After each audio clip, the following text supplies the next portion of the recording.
Good day, everyone. My name is Shama Mathra, Deputy Director at the National Competitiveness and Productivity Council. It is my honor to welcome you to the 6th Annual Research Symposium hosted by the Research and Policy Unit in collaboration with the National Competitiveness and Productivity Council under the theme Foundations of Growth, exploring the roles of finance, infrastructure, and trade. Before we begin our deliberations and delve into the core of today's agenda, let us take a moment to pause and invite the Lord to lead and guide our discussions. Our prayers will be led by Mr. Kimbert Evans.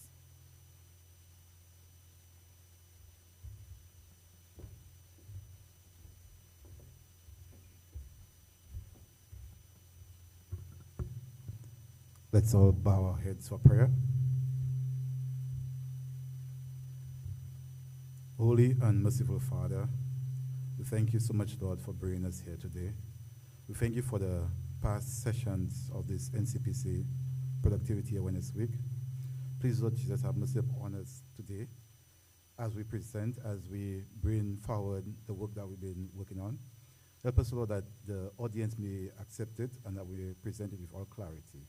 Go before us, Lord. Let the words of our heart, the meditation of our mind be acceptable in thy sight, O Lord, our strength and our Redeemer. Amen.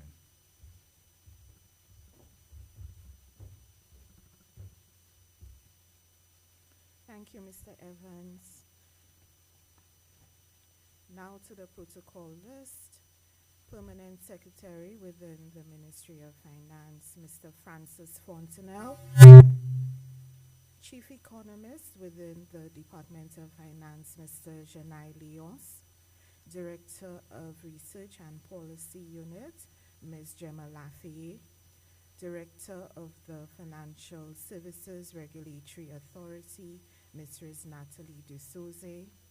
Past Director of the Research and Policy Unit, Mr. Mbert Sejis. Budget Director and past Director of the NCPC, Mrs. Fiona Hingson, Director of the National Competitiveness and Productivity Council, Mrs. Lisa Flora Montoute, Ms. Michelle Passad, Sir Arthur Lewis Community College, Kerry Joseph, Deputy Chief Economist within the Department of Economic Development. Before we delve into today's proceedings, I will give a brief history of the Research and Policy Symposium. The symposium was first conceived following St. Lucia's participation in the Central Bank of Barbados Annual Research Symposium in 2017. Since then, it has gained momentum. To date, we have seen the presentation of over 30 research papers, each contributing valuable insights to national and regional development. In 2021, the unit marked a significant milestone with the research of its first publication produced in collaboration with the Organization of Eastern Caribbean States, OECS. This achievement speaks to our ongoing commitment to advancing evidence-based policy and meaningful regional partnerships. Each year, the symposium provides a platform for critical dialogue on pressing developmental issues. It allows us to explore data-driven recommendations and innovative ideas that can pave the way forward for St. Lucia's economic transformation, and this year is no different. We are especially pleased to welcome a distinguished group of presenters, researchers, who will share their perspective and expertise over the course of today's proceedings.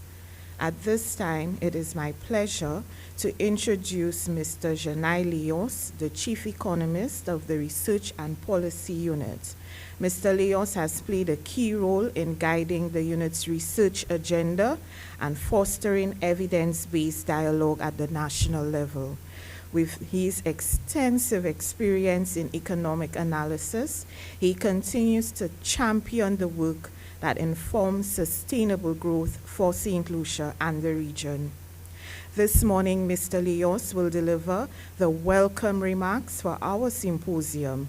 Please join me in welcoming Mr. Leos, who will be joining us virtually for his presentation.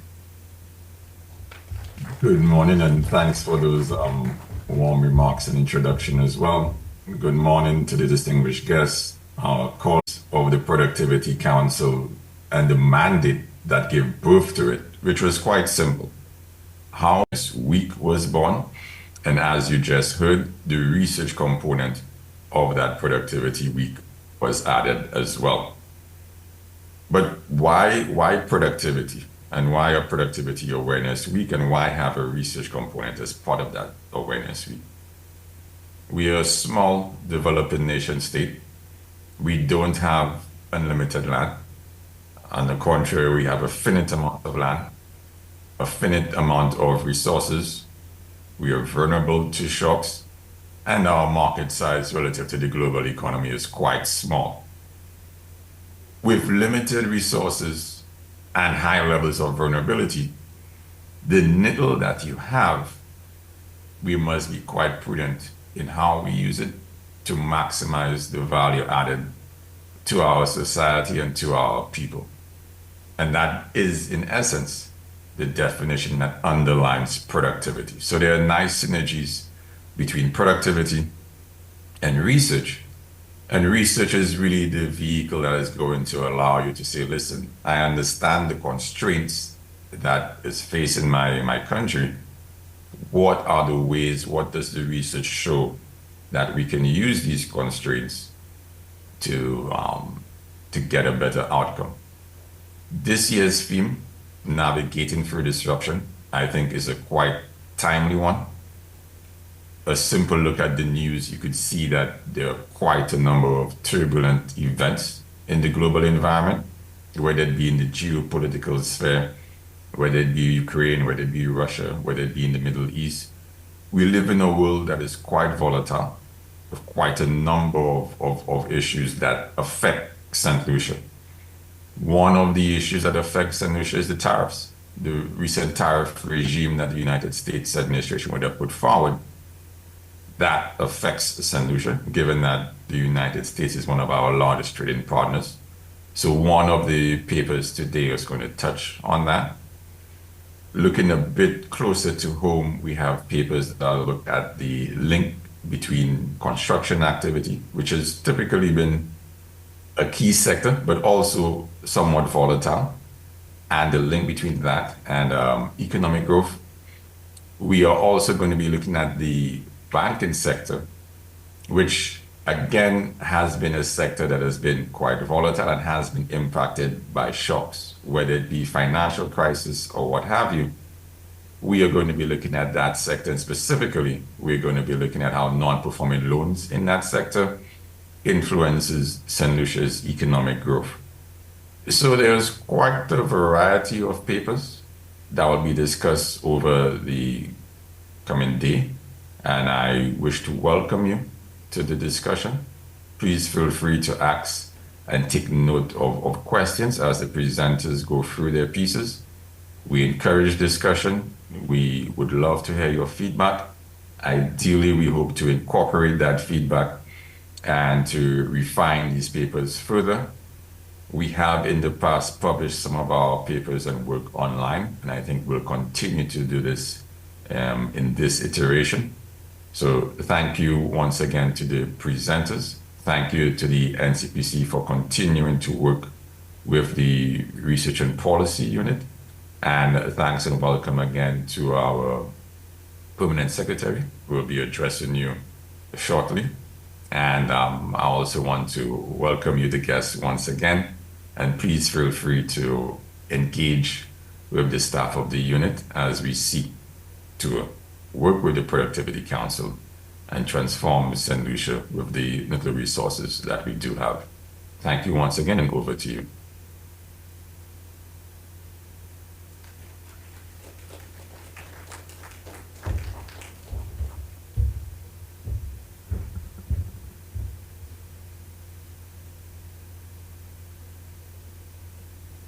Thank you, Mr. Leos. It is a great honor to welcome Mr. Francis Fontenelle, the Permanent Secretary of the Ministry of Finance.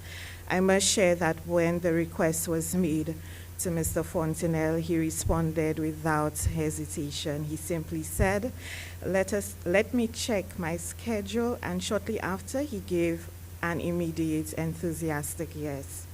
Today, Mr. Fontenelle will deliver our keynote address, and we are truly grateful for his support. Mr. Fontenelle has served as Permanent Secretary in the Department of Finance for the past 4 years. Prior to this, he worked with the Eastern Caribbean Central Bank and held positions of Director of Finance and Director of the Debt and Investment Unit. His extensive experience in these critical areas makes him an ideal person to deliver today's keynote, as he truly understands the financial and economic challenges we face and the opportunities that lie ahead.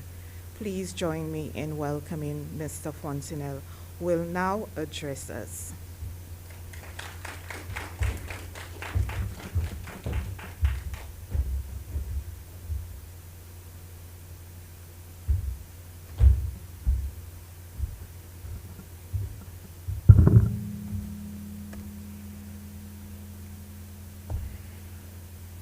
Good morning, everyone. Mistress of Ceremony, for your kind words. You'll surely appreciate it. I want to adopt the protocol already established, and it is my honor to welcome every one of you today to the proceedings, which is the official launch of our research component under the umbrella of the National Competitiveness and Productivity Council's Productivity Awareness Week 2025. Our sub-theme, Foundations of Growth, exploring the role of finance, infrastructure, and trade, was drawn from the overall theme, which is navigating through disruption, resilience, the engine of productivity. Under the sub-theme, we intend to discuss 3 critical research papers. These studies will present the Department of Finance's view on infrastructure investment, financial sector stability, and international trade dynamics. The first paper, which is an investigation into the impact of public construction expenditure on economic growth, tackles a question that resonates deeply within the policy circles. Is construction spending truly a catalyst for economic growth? Relatedly, this paper also touches on the impact of construction activity on GDP growth. The construction sector in St. Lucia contributes nearly 4.6% to our gross domestic product, with public sector construction expenditure averaging approximately $155 million annually between 2019 and 2023. These are not trivial figures. Yet, globally and regionally, the debate continues. Does infrastructure investment genuinely drive growth, or are the returns overstated? The findings will provide invaluable insights for policymakers on the scale, timing, and prioritizations of infrastructure investments. Insights that can help us navigate fiscal constraints while navigating development impact. Our second paper, the impact of non-performing loans on financial institutions' performance and economic growth in St. Lucia, addresses another critical foundation, which is the health of our financial sector. NPLs, or non-performing loans, are largely often called the silent threat to economic stability. At 14.5% in 2023, St. Lucia's NPL ratio sits well above the prudential benchmark of the Eastern Caribbean Central Bank, on a matter of concern to us. This is not merely a banking sector concern, as elevated NPLs constrains constrain credit availability, limit business expansion, suppresses employment growth, and ultimately dampen economic activity.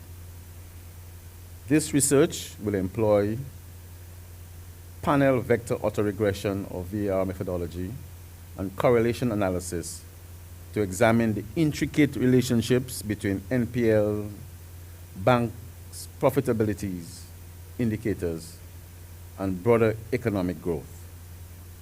Our third paper, The Economic Impact of Trade, could not be more relevant to our theme of navigating through disruption. This study examines how the new tariff regime in the United States, our largest trading partner, may reverberate through the solution economy. The research identifies two primary transmission channels: imported inflation from higher cost on goods we purchase from the US, and reduced demand for solution exports due to potential retaliatory measures and shifting global trade patterns. I wish to thank the members of the Research Policy Unit for these papers, as they represent more than an academic exercise, but a commitment towards evidence-based policy formulation. Together, they form a comprehensive examination of the three foundational pillars sustaining our economy, which is one, physical infrastructure that enables productivity and commerce; two, financial infrastructure that channels capital to productive uses; and three, trade infrastructure that connects us to global markets and opportunities. They fill critical gaps in Caribbean-specific research, offering insights tailored to the unique vulnerabilities and opportunities of small island developing states like St. Lucia. As we launch these papers today, I issue a call to action to policymakers, financial institutions, the private sector, and to civil society. One, let's engage with this research, challenge its findings, build upon its foundation, use its insights to inform decisions that will shape St. Lucia's economic future for generations to come. Two, embrace evidence-based dialogue. Let data guide our conversations about infrastructure priorities, financial sector reforms, and trade policy positioning. Invest in research capacity. These papers demonstrate what St. Lucian researchers can achieve when provided with resources and support. Let us continue building this capability, ensuring that every major policy decision is grounded in sound empirical evidence. I also wish to thank the NCPC for its continued support of research over the years. Through Productivity Awareness Week, we continue the tradition of collaboration between research and the policy unit and the NCPC. The establishment of the National Competitiveness and Productivity Council reflected St. Lucia's commitment to addressing a critical challenge. How do we achieve sustained improvements in living standards when constrained by limited land, finite resources, and vulnerability to to external shocks? These answers lie in working smarter, not just harder, in optimizing processes, not just expanding them, in generating more output and better outcomes for every dollar invested, every hour worked, and every resource consumed. This, in a nutshell, is what we refer to as productivity.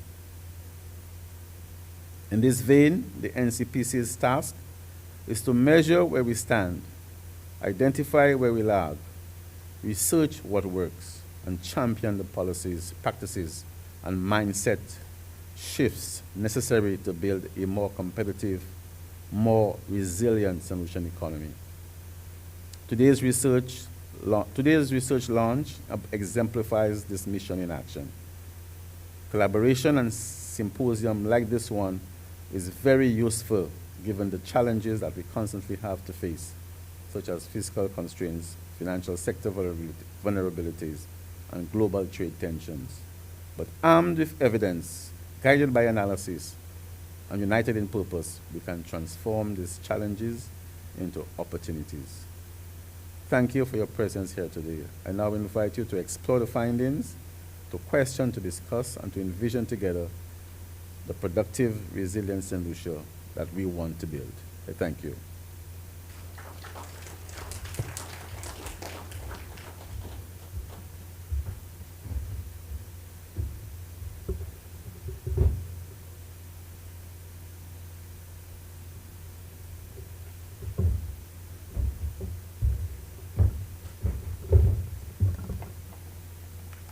Thank you, Mr. Fontenelle, for your presentation and your time. We know you are very busy, and we appreciate that you have taken the time off to present to us today.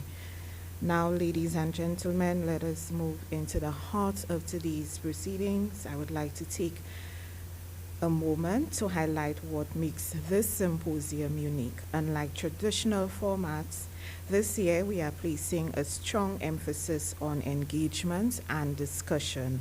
While we had initially planned to include poster presentations, which are more conversational, individual sessions, and formal presentations with designated discussants, the structure has since been streamlined. For today's symposium, we will focus on formal presentations with feedback and interaction coming directly from you, our audience. Each presenter will have 15 to 20 minutes to deliver their paper. Following each presentation, we will open the floor for audience engagement and discussion for approximately 20 to 25 minutes. We encourage you to actively participate, ask questions, and share your perspectives, as this dialogue is vital to the success of the symposium. Today, we will be exploring 3 key topics as aligned in our theme: Foundations of Growth, exploring the roles of finance, infrastructure, and trade. So the first paper is Trade Policy Response. The second one, and the one I am most excited about because of the work of the NCPC, well, I'm excited for all 3, but this one, yes, because we've done a lot of work on insolvency legislation, so the NCPC will be brightened by that particular paper. The second one is entitled The Impact of Non-Performing Loans and Financial Institutions and Economic Growth in St. Lucia, and a very interesting one, an investigation into the impact of construction on economic growth in St. Lucia. We begin our first session of the day on the Trade Policy Response. This paper was prepared by the Trade Task Force, put together to develop a strategic response in dealing with the tariffs introduced by the United States in 2025. This session features 2 presenters who will be sharing their insights and research on this important topic. So the first presenter is Mrs. Tavina Mathre-Andrew.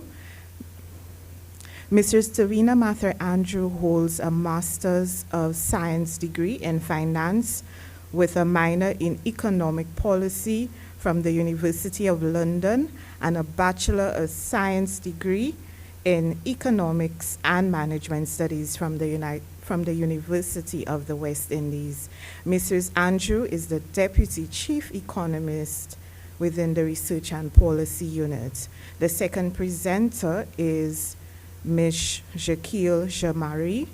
Ms. Jamari is an economist with the Research and Policy Unit at the Ministry of Finance, Government of St. Lucia, where she monitors and analyzes developments in tourism and manufacturing sectors and hones her skills in quantitative analysis, policy research and evidence-based economic decision-making. She holds a Bachelor's of Science in Actuarial Science from Eastern Michigan University.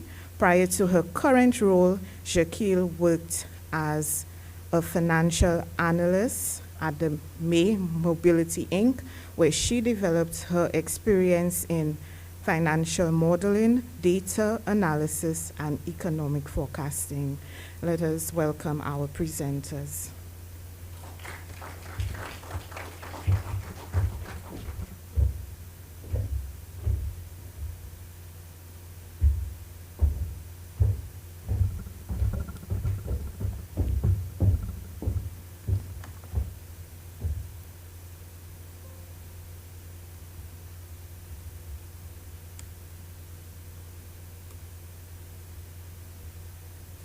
Bonjour frères et sœurs. Bonjour frères et sœurs. Ok, nous en octobre c'est mois créole cette ici, so nous cadou bonjour, bonjour, bonjour. All right, so we are here. I am Tavina Mathray Andrew, and this is Jaquil Jamari. And Shama, Janai, and PS alluded to what we are going to present here. We've heard about what is going on in the world with the trade tariff imposed by the United States government in January 2024. Now, the government put together, the government of St. Lucia that is, they put together a trade task force led by the Ministry of Finance to evaluate the tariffs' impact on the national economy. Now, this is really a sectoral assessment that we are supposed to do. And what we're supposed to do is really look at what is the best approach, or how do we respond to the introduction of the tariff. And this is really to mitigate the effects on the broader St. Lucian population. Now, I'll first start off with introducing what really did the government of the United States impose. I'm not sure if everybody is aware. No? Okay, so in 2025, the United States of America announced a significant reform to its trade policy, including the implementation of a 10% baseline tariff on imports from all countries, including St. Lucia. Now, the policy is part of a global trade reset by the United States government aimed at reducing trade deficits, boosting domestic production, and supporting the Making America Great agenda.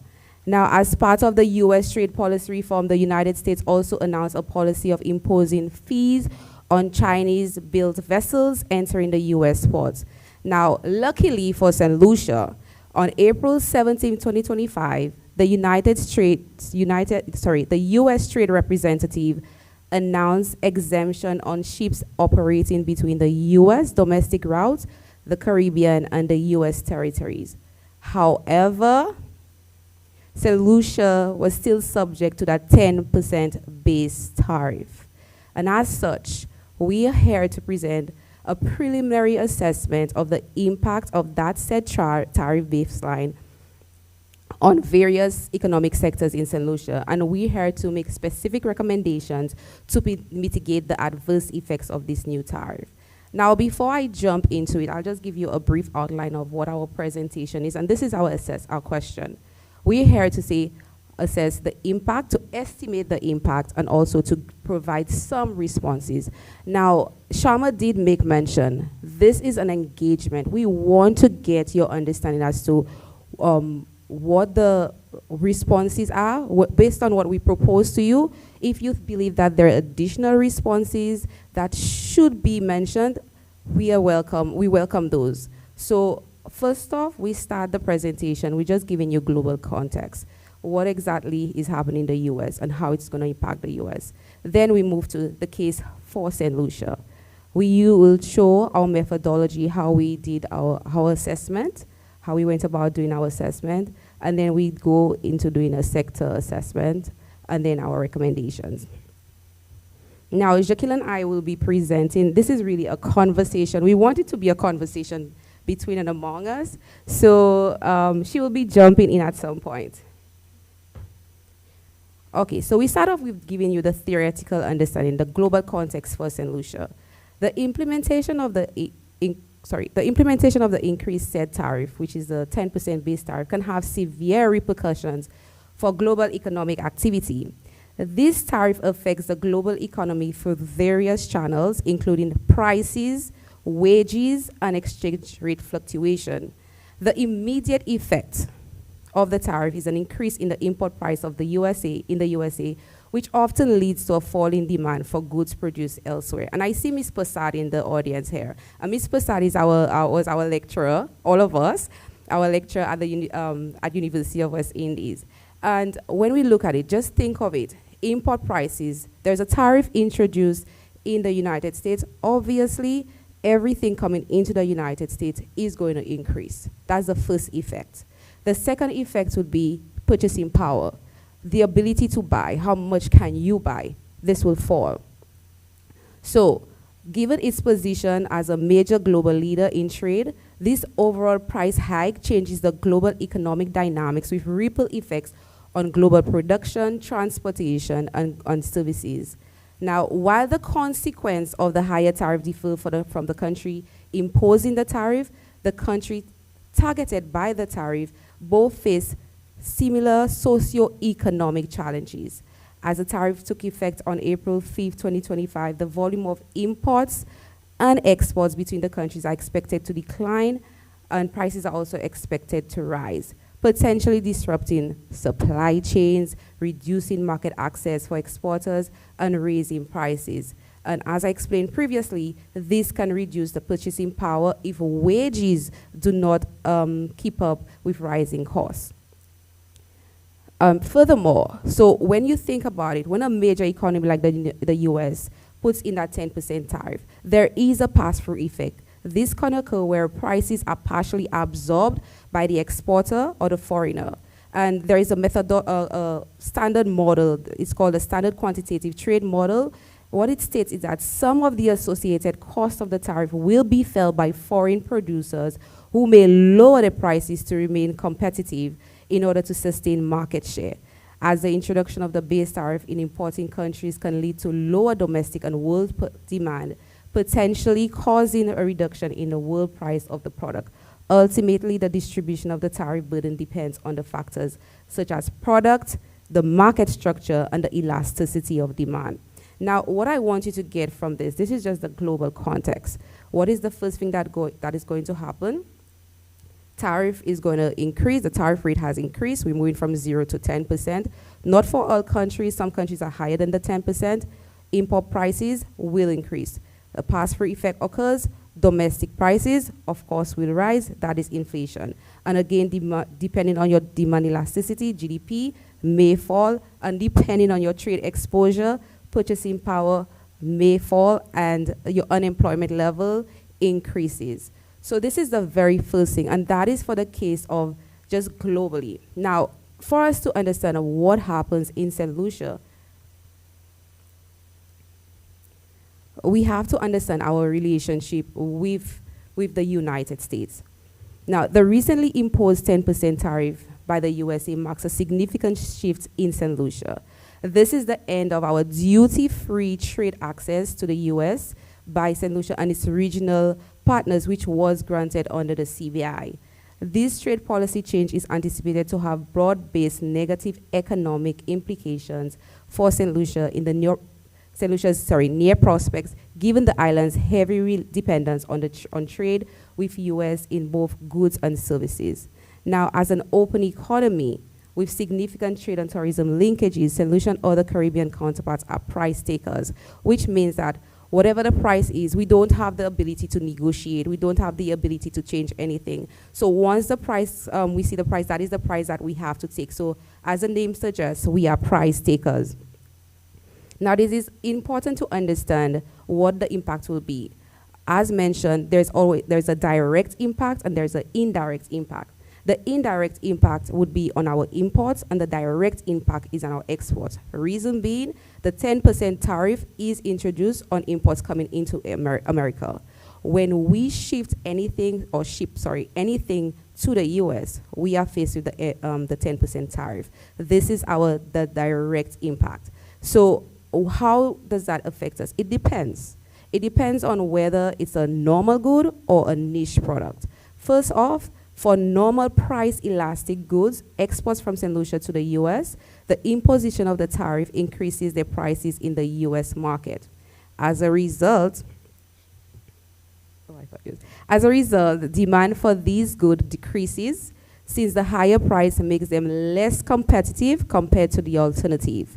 Nonetheless, given all exporters face same tariff, a competitive playing field remains, which means that because every country faces a 10% tariff, this is for us, or for me, this is the new zero for us. So before we were at 0, then 10%, everybody raised to 10%, so this is the new 0 level. So yes, so the tariff can create higher prices for all imported goods, leading to an overall decrease in demand for all imported goods, including St. Lucia. Now, we have a special case for niche products, and niche products are considered to be special products, unique products, essential products. They have a different impact. For niche products with more loyal customer base, demand tends to be more inelastic, meaning buyers may continue purchasing these products from St. Lucia despite higher prices.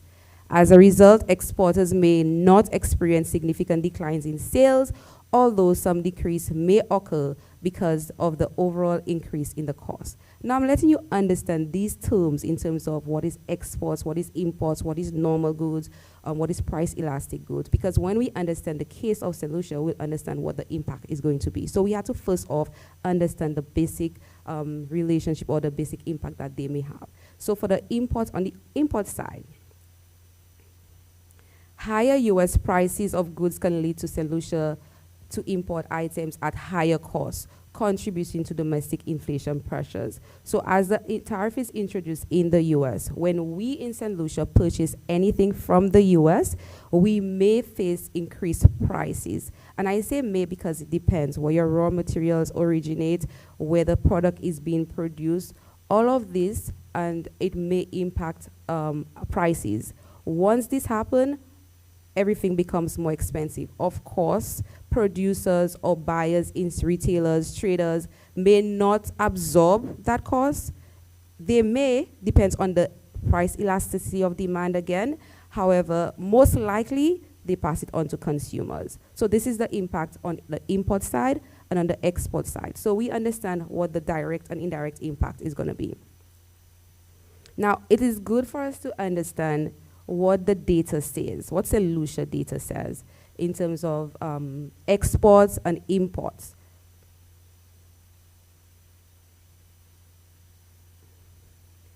So St. Lucia imports from the US far surpass goods exports given its narrow exports base for manufacturing agricultural goods. This outbound trade is expected to have directly affected by the new US 2025 tariff. What this is saying is that for significant periods of time, or from the time history, I would say that our imports from the US have largely surpassed our exports. The domestic exports to the US, between 2013 to 2015, it was 19.9%. This has gone down further. Between 2017 to 2019, it's 16.7% to total exports. What we export generally and what we export to the US, this is 16%.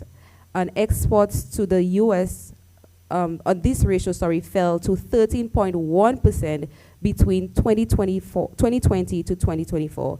As the graph depicts, look at from 2021 to 2024, exports to the US has declined. So imagine now that we are going to introduce, a tariff is introduced. So obviously, we're expecting that there will be some level of impact, and we're expecting that our export is going to decline even further.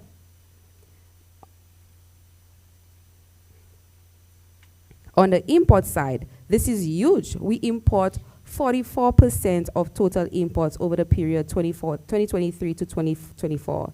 This can heavily influence domestic prices, especially if imports are essential items such as food. So this is the relationship. Imports far surpass our exports. And remember, we said that we have two impacts, direct and indirect. So we also have another factor where the trade tariff can impact us significantly. And I will let my colleagues speak on this. So apart from imports, tangible imports, we also have intangible imports. That's with service exports, sorry. Between 2014 and 2019, the average share of arrivals from the US accounted for 44.2% of total arrivals. Additionally, the US market recorded the highest visitor expenditure between 2022 and 2024, averaging at about $1.8 billion, a significant amount relative to the other source markets. The tourism industry has been St. Lucia's lead economic sector, contributing to an average of 16.8% of GDP over the period 2020 to 2024. So that gives you an estimation as to how such a tariff or any shock worldwide can affect St. Lucia. Selena? Thanks, Jaquil. So this is just to put perspective. We really depend on the US. And I know there was a debate. Unfortunately, I don't know who won yesterday. I did not keep tabs, so my apologies. So Sir Arthur Lewis had a debate as to whether we depend on the US. So we do. Our US, our tourism market, the US is our main source market. We import 44% of our products from the US, and we also export. Although it's declining, we still export to the US. So there is some kind of dependence on the US. So we're expecting that the tariff will impact us. But how much? And that is what we are really here for, to determine how much of this that we're going to, how much the tariff is going to impact us. So to do this, we applied a very simple, rudimentary approach in assessing what that impact is going to be. But I have to say that the standard methodology for doing so is what we call the input-output analysis, or the CGE, using CGE models. However, the lack of data in St. Lucia is a significant hindrance for us doing so. The last input-output data, our SUT tables was in 2016, and the next is 2026. If we had this, of course, our assessment would be more robust, but we did not stop. We wanted to see how best how the impact would be, what the impact would be on the economy. So we developed a very simple approach in doing so, and of course, we could improve on it at some point. However, there's a limitation to what we have done, is that it is not it does not model revenue or capture general equilibrium effects, meaning that in terms of in terms of businesses, it's just a direct impact. So there are key terms that we're going to use. We use elasticities and multipliers to calculate that impact, to assess that impact. And just to allow persons to understand, because we may be using this term a little bit, this is for elasticity, this is a way to measure how much people's behavior changing when prices or income change. It tells how sensitive demand or supply is to a change in things like price, income, or other factors. So let's just say prices change from $10 to $50. Am I going to purchase this product? I'm not sure. It depends on the price elasticity of demand. If it's inelastic, I may need it and I may purchase it. However, if it's a normal good, I'm saying forget it. I'm going to change. I don't need it. I don't buy it. Yes. So the multiplier, however, this shows how one change in spending can cause a bigger overall effect on the economy. Just as a way of example, how $1 spent can create more than $1 worth of economic activity overall. So when you have that $1, how much can that $1 multiply? Not only in that or the policy that you intend, not direct, but all the indirect effects that it may have. Yeah. So just to start off, we thought it was fitting because inflation for us is, we believe that it's going to be where we're going to be hit. So we started off with inflation, and CPI in St. Lucia peaked in 2022 at 6.4%. And of course, we do understand this was because of the supply chain issues and the delays, and we understand COVID-19. In 2024, we had deflation rate of 0.5%. And we understand how food items contribute significantly to our CPI. And this is huge. So any change in the tariff is expected to have an impact on St. Lucia. So using our multipliers, using our elasticities, what we did, we assessed it. So we said to ourselves, how much of that tariff is going to pass through into St. Lucia, whether it's 70%, whether it's 90%, whether it's 100%, and out of our CPI basket, how much of this is going to be impacted. And when we did this, we got a rate of 2.1, between 2.1 and 4.5%. 2.1 being baseline and 4.5% being severe situation, meaning that other countries are responding to the US. So this is huge. So you have 2.1 to 1.5%. However, the IMF has a rate of 0.7% to 1.7% for the tariff between 2025 and 2026. So we will see. Hopefully we are right. We don't want to be right because 2.1% is indeed high. But yes, this is our estimate for CPI. We now move on to the tourism sector. And I will let my colleague, Jakil, lead this because she's the tourism officer. Okay, so the United States, St. Lucia's lead tourism market, has grown by an average of 18.7% over the last 3 years, largely due to pent-up demand, an increased number of flights to the island, and strong economic performance in the United States. As the tariff further impacts parts of the already strained U.S. economy, higher unemployment levels with lower disposable income, compounded by the rising cost of tourism services in St. Lucia, may lead to further deferred international travel. Tourism plays a vital role in the development of St. Lucia and has experienced significant growth in recent years. This expansion has brought a range of benefits to businesses such as hotels, restaurants, taxis, souvenir shops, and emerging businesses as shared accommodation. Its positive impact also extends to other sectors, including agriculture and manufacturing, through increased demand and supply chain linkages. As such, tourism serves as a key driver of employment and economic growth. The tourism is not a major driver, is not only a major driver of economic growth, but also a labor-intensive sector and a key source of foreign exchange. It's closely linked with other parts of the economy, and there's a strong connection between the tourism and international trade. Tourism also plays a crucial role in improving a country's current account balance by boosting service exports. Because of this nexus between tourism, St. Lucia's economic performance, and global trade, the country was severely impacted during the COVID-19 pandemic. Whilst the effects of the imposition of the trade tariff is not anticipated to be the same magnitude as that of the pandemic, it is potentially a broad shock. It is potentially to be a broad shock. The accommodation and food services sector has employed an average of 15% of St. Lucia's labor force over the last 10 years. However, several global economic disruptions, such as the 1997 Asian crisis, the 9/11 attack, the 2008 global financial crisis, and the COVID-19 pandemic, triggered global recessions, resulting in a drop in visitor arrivals and employment.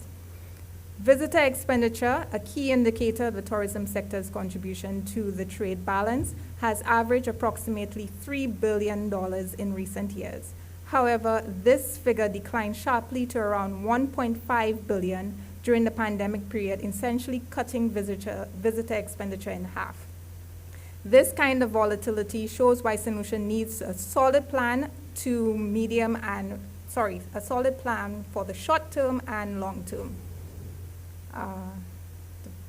Yes, thank you, Jakil. So Because of the importance of the tourism sector, we had to calculate the impact that the tariff would have, and we did tell you that it's always 34, no, it was, yes, 34%. So, sorry, according to the TSA, and the TSA is the Tourism Satellite Accounting, and the last one was in 2016. What it suggested is that almost 34% of our tourism sector is impacted by GDP. 44% of our GDP, sorry, is impacted by the tourism sector. And this is significant. When we estimated what our multipliers and our elasticities would be, we got a multiplier of 0.47% and a multiplier of 5.1%. We did not stop there because we wanted to ensure that what we were recommending was sound. So we did our investigation as researchers. We looked at the literature, what the literature was saying, and we did get elasticities more or less around 0.58. Close enough to what we got. So we used our estimates, our multipliers, to calculate what the impact would be on the tourism sector. And based on that, we got that in the baseline, almost 1% of GDP, and the findings suggest that the impact of the tariff on the tourism sector may lead to a baseline GDP decline of 1%, and 2% in severe situations. So it's between 1 and 2.1%. Now, our next slides for the tourism sector is going to discuss, based on that estimate, how should the government respond? And we are going to give you not only long-term measures, but we are going to give you immediate measures, what we believe that would help the sector alleviate that situation.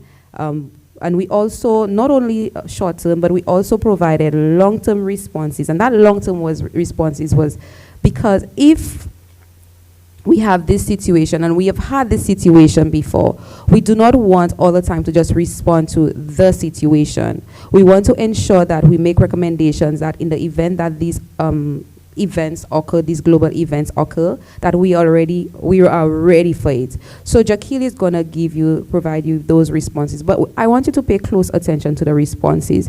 While we have done our research, and these responses are more or less academic.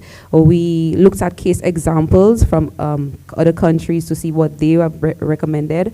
We are not professionals in the field, so we want your guidance, and we want you to make recommendations. We engage, speak, let us know whether what we have suggested makes sense, and whether it needs to be tweaked, and whether it needs to be improved. So that is where we really changed the research symposium in terms of engagement, because we want to hear from you. Because when we prepare papers, we present these to the cabinet of ministers or what have you, we want to ensure that you have a say in it. So I'll let Jackie lead.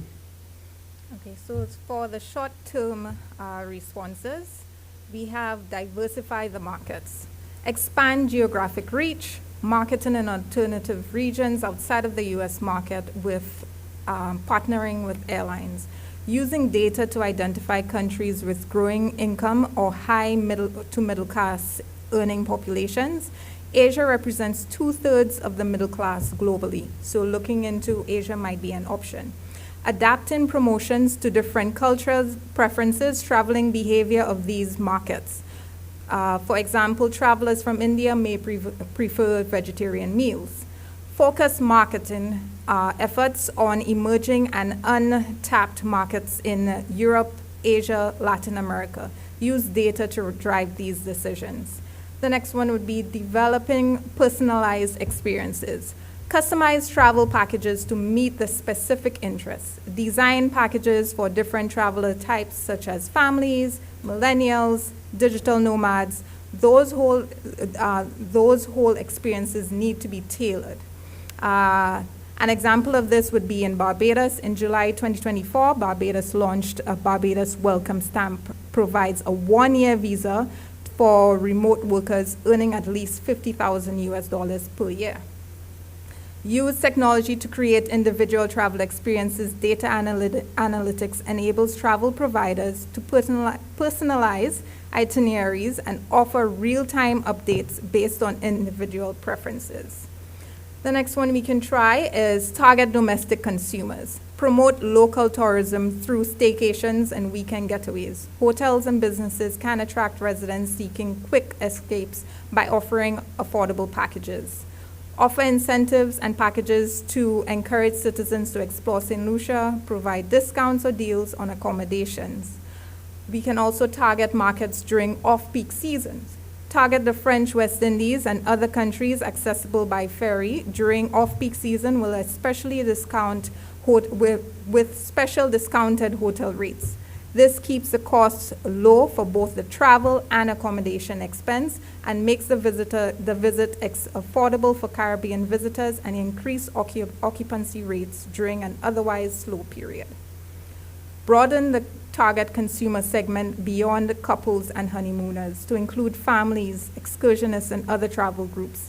Expand the market to include adventure travelers, for example. Develop targeted campaigns that address to the unique interests and needs. For example, promote family-friendly and kid-focused activity resorts. We also have enhanced the value position, offer unique experiences with this justify higher prices, especially important given that St. Lucia is considered a high-end destination. Deliver unique, high-quality experiences, things you cannot get elsewhere, such as cultural events, island-specific culinary experiences is a key driver of travel satisfaction and destination loyalty. Value-driven offering help justify premium pricing and attract travelers who seek more meaningful travel. We have here monitoring economic indicators, stay informed about trade policies, and adjust strategies accordingly. This is currently being undertaken by the task force and different associations in St. Lucia. Stay alert to macroeconomic changes such as inflation rates, track trade policies, and travel regulations. Invest in technology. For supply chain agility, this enables businesses to respond quickly to disruptions, consumer demands, and challenges. AI and real-time inventory management systems, these technologies can increase efficiency and support risk mitigation effects. Sandals Resorts, for example, has invested in AI-driven systems and real-time inventory management to improve supply chain agility. Expenditure reduction through renewable energy, which is a huge cost for fuel. Which is expenditure reduction through renewable energy, which is a huge cost for fuel and electricity. High fuel and electricity costs is a significant financial burden for the tourism sector. Enhancing sustainability, investing in renewable energy can lower expenses, reduce dependency on electricity and imported fuel. Rainwater harvesting is also an option, or reverse osmosis, also an option for lowering water costs.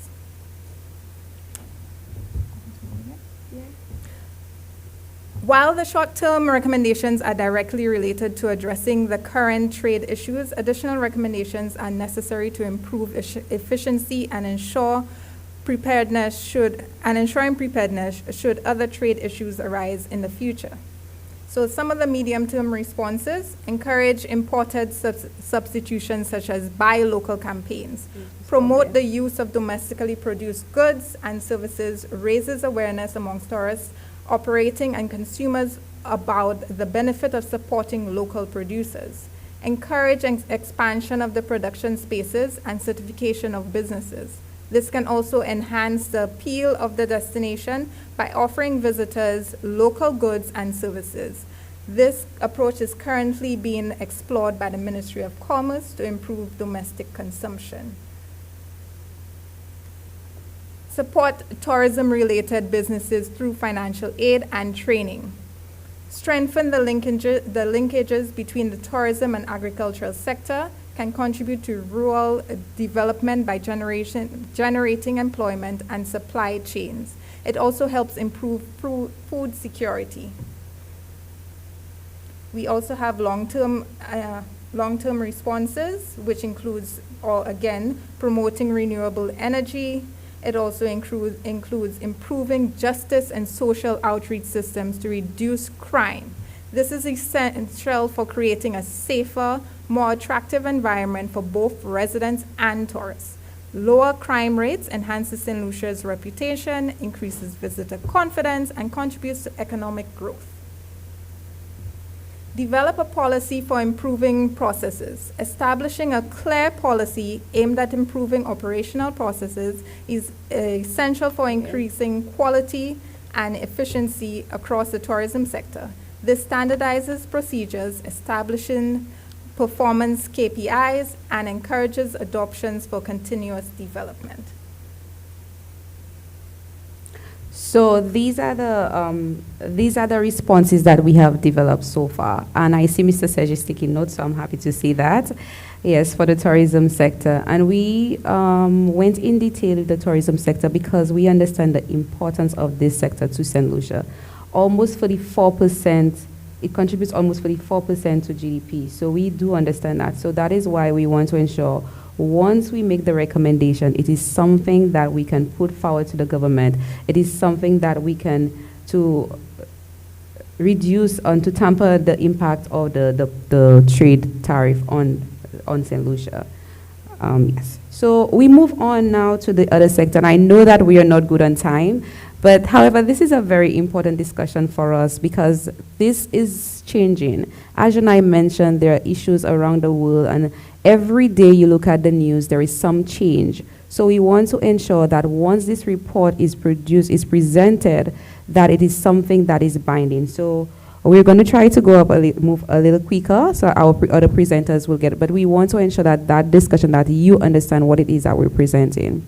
Now, the wholesale and retail trade sector, it remains the most vital catalyst for growth and development in St. Lucia as it creates and supports activity in all other sectors. It's very interconnected. It is a fundamental part of supply chain, serving as a link between production and consumption. You produce, the wholesale and retail trade sector moves it, and we consume. Between 2021 and 2024, the sector contributed an annual average of 12.5% to St. Lucia's GDP, and it employs over 15.8% of total employment, and this is significant. The wholesale and retail trade plays a central role in economic activity, particularly in facilitating the movement of goods from ports and producers to consumer.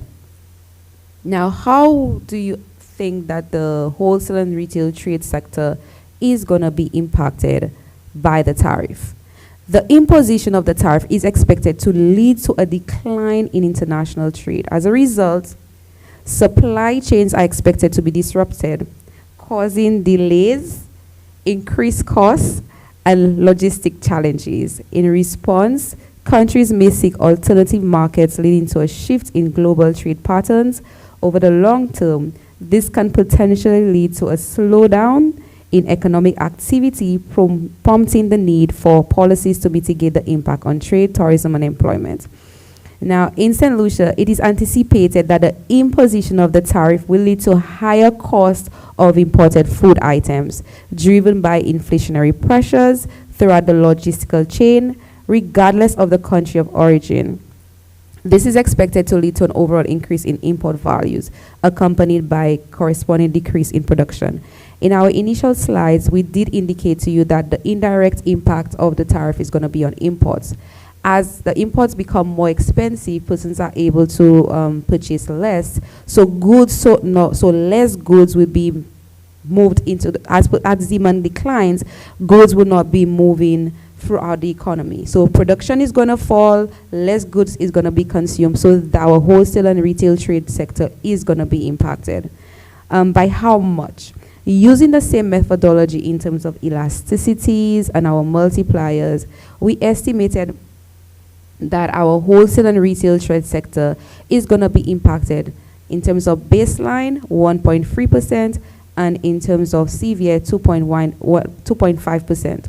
Interestingly, on this slide right here, when we calculated what our price elasticity of demand was for St. Lucia for exports, this result was quite interesting. We got an elasticity of negative 0.04, and what this tells us is that our export is considered to be a niche product, because the negative 0.4% indicates that this is an inelastic, it's highly inelastic, suggesting that our export is inelastic. What it means is that no matter the price, buyers are still gonna purchase. Demand will fall just slightly, but it's not as, the impact will not be as a normal good. So what we consider our product, our exports, these are considered to be niche products, unique products. If you're living in the US and you have barren foods or being imported to the US, being exported from St. Lucia into the US, if you require that product, you will purchase it regardless of the price. Let's just say it's something like medicine. It's an essential product. You will purchase that product regardless of the price, because for you it's unique, it's essential, and you will purchase it. So when we did our investigation, we got a multiplier of, not a multiplier, an elasticity of 0.04. And what we assess is that our impact is going to be minimal on the export market. It's 0.01% in our scenario, which is not so severe scenario, and our extensive scenario is 0.02%. So for us, this is good news. So we don't expect the tariff to impact our export market. However, the indirect impact, we think it's going to be more severe, which we have seen in the case of the wholesale and retail trade, and also the tourism sector. So what is our response? Jacqueline is going to quickly get you through the response, both the short-term and the long-term responses. Some of the responses we'll see that are repeated for each one of the segments, and that's because a lot of it is more or less the same for all of them. Inventory management is one of those that's being repeated. It's essential for protecting profits and preventing rising costs. One of the things that we can do is stockpile. So what some businesses did, because they knew that a tariff was going to be introduced, they bought a lot of their products in advance. And if they had the warehouse space or they had the cash available, that allowed them to do it, which gave them a runway per se, that they can provide these goods at the same cost that were originally provided before the tariff came on board, and then the prices may or may not have increased. Diversifying suppliers to source from non-tariff regions is also an option. Improve port clearance and transportation processes to reduce manufacturing costs. Prioritizing multi-regional sourcing, diversifying the suppliers base across different countries or regions, or reduce dependencies on any single tariff impacted source. This enhances supply chain stability by ensuring consistent access to the product from other lower tariff markets. Invest in digital supply chain technologies. Enhance resilience to geopolitical disruptions. Getting supply chain ready, for example, having backup suppliers or to adjust quickly when things shift. Financial planning, contract management, local sourcing, energy security through renewable energy initiatives and investments are also options. Building stronger supply relationships. Stay informed, monitor progress. Medium-term responses, we have trade stability measures to mitigate business uncertainties. Invest in local businesses less vulnerable to global trade disruptions. This also creates jobs and keeps more of the value chain closer to home. Energy security through renewable energy, again, is also an option. Food security and diversify through augmented agricultural bases. Improve local agriculture, helps reduce dependencies on imported food. It also encourages sustainability and economic growth in rural areas. Yes, so now we are at the point where we're going to look at the agricultural sector. And if persons know that I'm from the Dennery area and my heart is for my community, I am a farmer at heart. So this one is quite interesting for me in terms of the impact of the agricultural sector, because a huge number of persons in my community, we are farmers, and it provides a number of jobs. So it's important for me. So for the agricultural sector, this remains one of the most relevant sectors in St. Lucia, contributing not only to economic growth, but also to a substantial reduction in the food import bill. It plays an important role in rural areas by providing employment for a number of households and meeting basic dietary needs. On average, the sector employed nearly 8,000 persons annually for the period 2019 to 2024. This is significant for rural livelihoods, as a large portion of people in these areas are either farmers or agricultural workers. Our preliminary data suggests that over the last 5 years, the agricultural sector registered on average annual growth of rate of negative 1.6%. However, in 2024, there was a change. The performance improved significantly and with a reported growth of 10.3%. So that's all good news for agriculture. We're making headways. So for the economic impact, how exactly is the tariff going to impact the agricultural sector? The tariff is expected to have significant implications for the agricultural sector and, by extension, the St. Lucian economy. The U.S. market is one of St. Lucia's main trading partners with respect to exports of agricultural products. Exports for agricultural products include CMOS, we have fruits, root crops, and manufactured good. So how much did we estimate the impact is going to be? And thankfully, we estimate that is going to be very small, 0.08%. And because we do not import our raw materials, so much raw materials from the U.S., Not for the large companies. not for the large companies. So we are expecting, and of course, because we saw our elasticity of demand, our products are considered to be niche products, and we do export to the US. So we're expecting the impact for the agricultural sector to be very, very low. And when we looked at the employment side, which I'm going to present later on, we're seeing that only a small number of persons will potentially lose their jobs if we do not respond adequately or in timely manner. So for the response for the agricultural sector, Shakil will go for it. Okay, so I'll go through some of the responses in an interest of time. How consumers and the market respond depends heavily on factors such as duration of the tariff, price elasticity of demand, competition and promotional strategies, seasonality and timing, and consumers' budget. Short-term responses: promotional Grow in St. Lucia campaigns and direct farm-to-consumer connections to strengthen domestic markets. Trade agreement negotiations: review existing trade agreements with the regional counterparts to secure new partnerships to counter U.S. import-export shortfalls in an effort to meet or expand demand. Export diversification: exporters are advised to explore new unconventional markets, both for inputs of raw materials and sale of agro-produce, to reduce dependency on the U.S.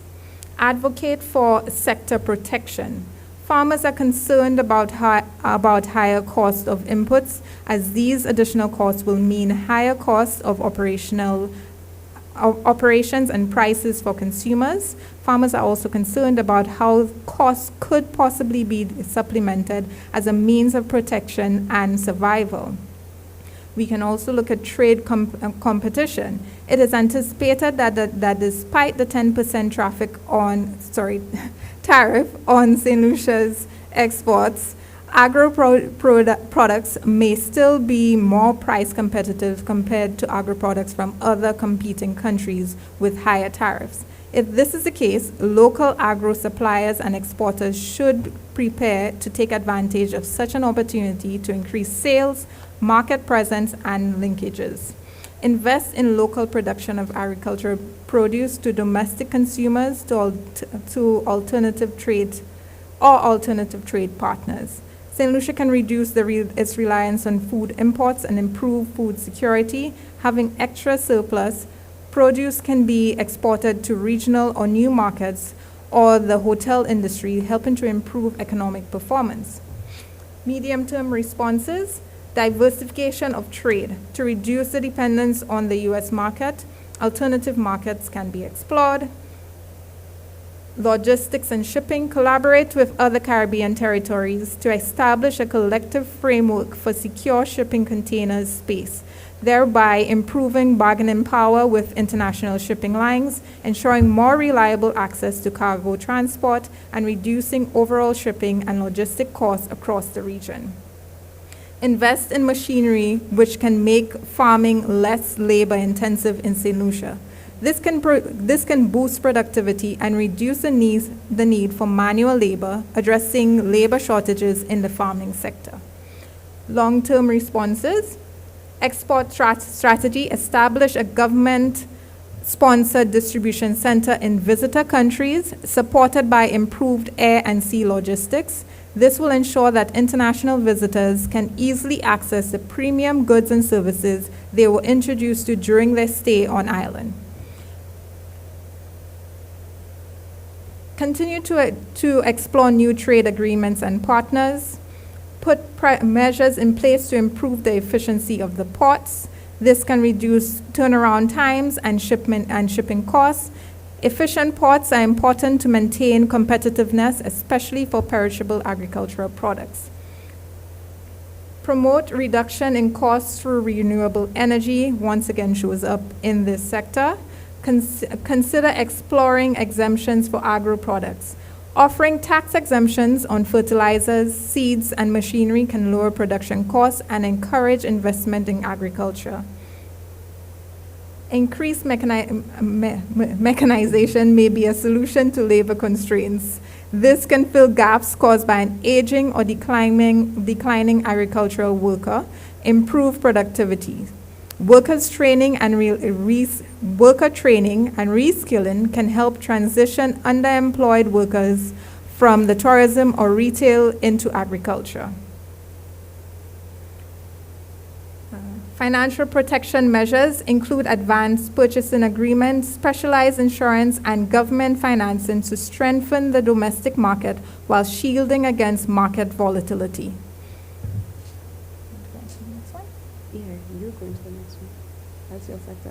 Shakil will be Not even presenting the noticed. manufacturing sector because, again, that is her sector. Manufacturing. Between 2020 and 2024, St. Lucia's manufacturing sector accounted for an average of 3.4% of St. Lucia's gross domestic product. Within this period, the sector's output was driven predominantly by three key industries: manufacturing of alcoholic beverages, representing approximately 38.6% of the total manufacturing output, followed by the production of other food products such as flour, condiments, sauces, and dressings, which made up 12.9%, and bakery products, which contributed 6.5% of the GDP. In terms of export composition, St. Lucia's manufactured goods were exported to regional and international markets with a strong emphasis on a few high-performing categories. Alcoholic beverages remain the country's leading manufacturing export. Other notable exports include processed food items, paper products, and pasta. When focusing on trade with the United States, the main exports consisted of alcoholic beverages, other processed food items, and electrical components, which are niche market products, which Tavina mentioned before. The recent implementation of the 10% tariff is expected to have differentiating impacts across the manufacturing sector depending on the price elasticity of the goods and the presence of competing suppliers subjected to the similar trade restrictions. For products considered price elastic, such as consumer goods with readily available U.S. produce substitutes, demand could fall significantly. In contrast, inelastic goods or other niche specialized items may be less affected by the prices increase resulting from the tariff. Tavina mentioned that before. For example, persons who buy Caribbean-produced rum, for example, in the U.S., they will continue to buy it. Why? Because the U.S. does have their own alcohol or their own rum-based alcohol. But most people who buy these products actually want something which is unique, something which it was developed in the Caribbean, so they consider it to be high quality. Therefore, they will be willing to pay the high quality price for it. St. Lucia's manufactured exports to the U.S. Largely consists of market-specific. Oh, I read that part, didn't I? So opportunities. Amid these disruptions, opportunities are also emerging. As U.S. firms accelerate their shift away from Chinese suppliers, Caribbean exporters could fill emerging gaps in supply. Products that can be sold duty-free to U.S. consumers include those in the cruise tourism sector or offer a particular promising niche for growth.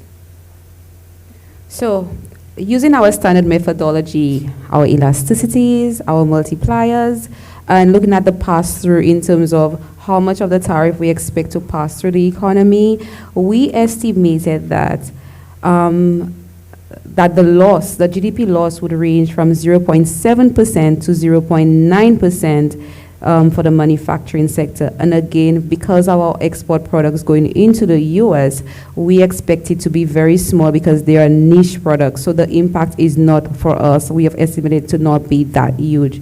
So Jakil will go through the responses for the manufacturing sector. Okay, so recommendation and responses. Short term, invest. Invest in scaling production. Improve product quality. Reduce fuel and electric costs through renewable energy, once again. Alternative markets is another one. Export strategy. A coordinated policy response that supports export promotion and facilitates greater regional trade could enhance resilience and position the country as a strategic alternative supplier to the U.S. So, our final sector. So, we have looked at the tourism sector, agricultural sector, the manufacturing sector. I'm missing one. And now we move on the wholesale and retail trade sector, and now the construction sector. And these are key sectors in St. Lucia's economy. Of course, construction is very important. We have a paper solely for the construction sector to let you know of its importance. So we're going to look at the construction sector right now. The construction industry in St. Lucia plays a pivotal role in the island's economy, contributing significantly to both employment and overall economic activity. The construction sector contributes roughly 5% to GDP annually between 2015 and 2024, and it employs approximately 7,000 persons.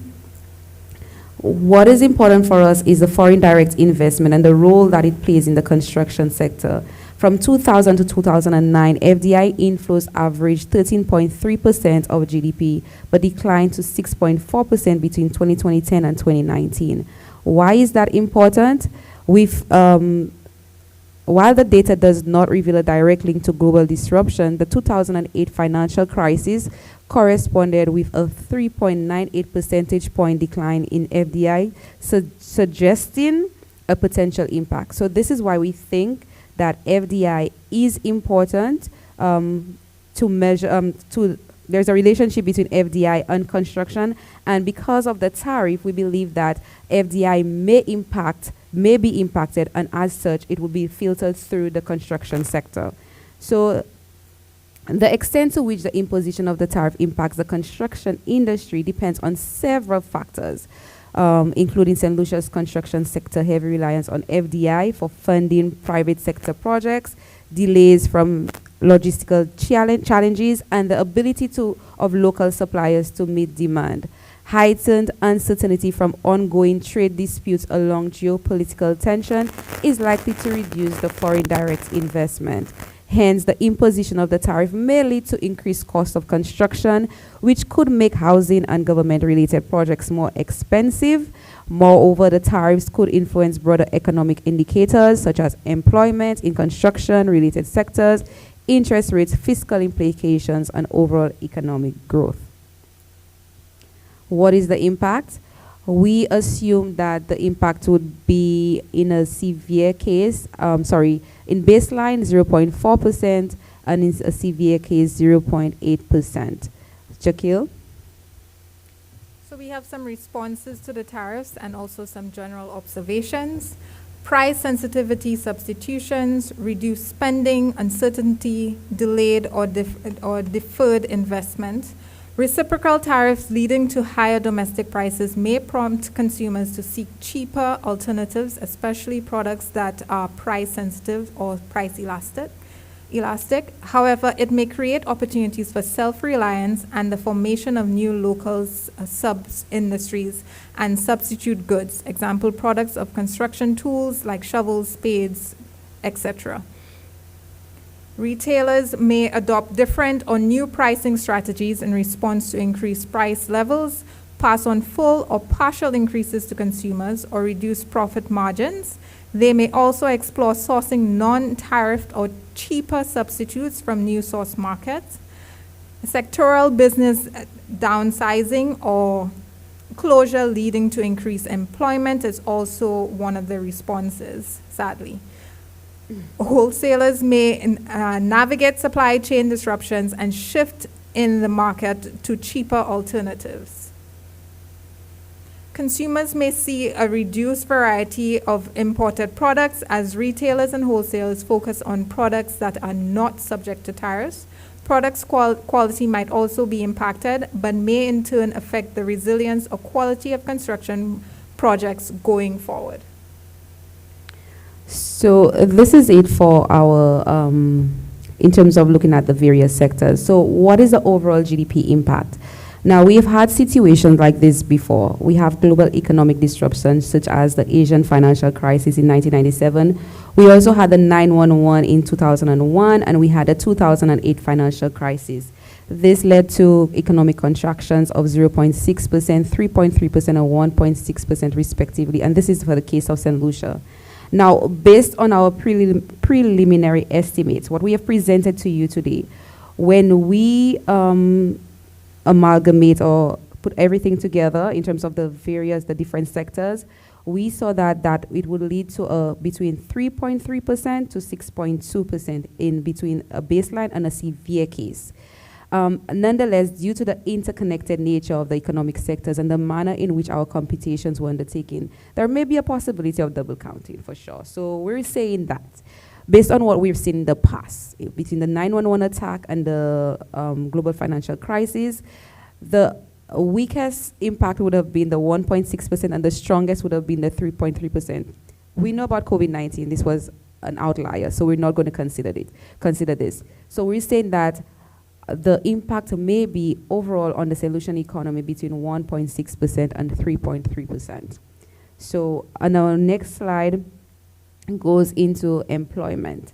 So the introduction of the tariff can affect employment levels in the economy depending on the trade exposure of each sector. So we have shown you what the impact is going to be over the loss per sector, our key sectors.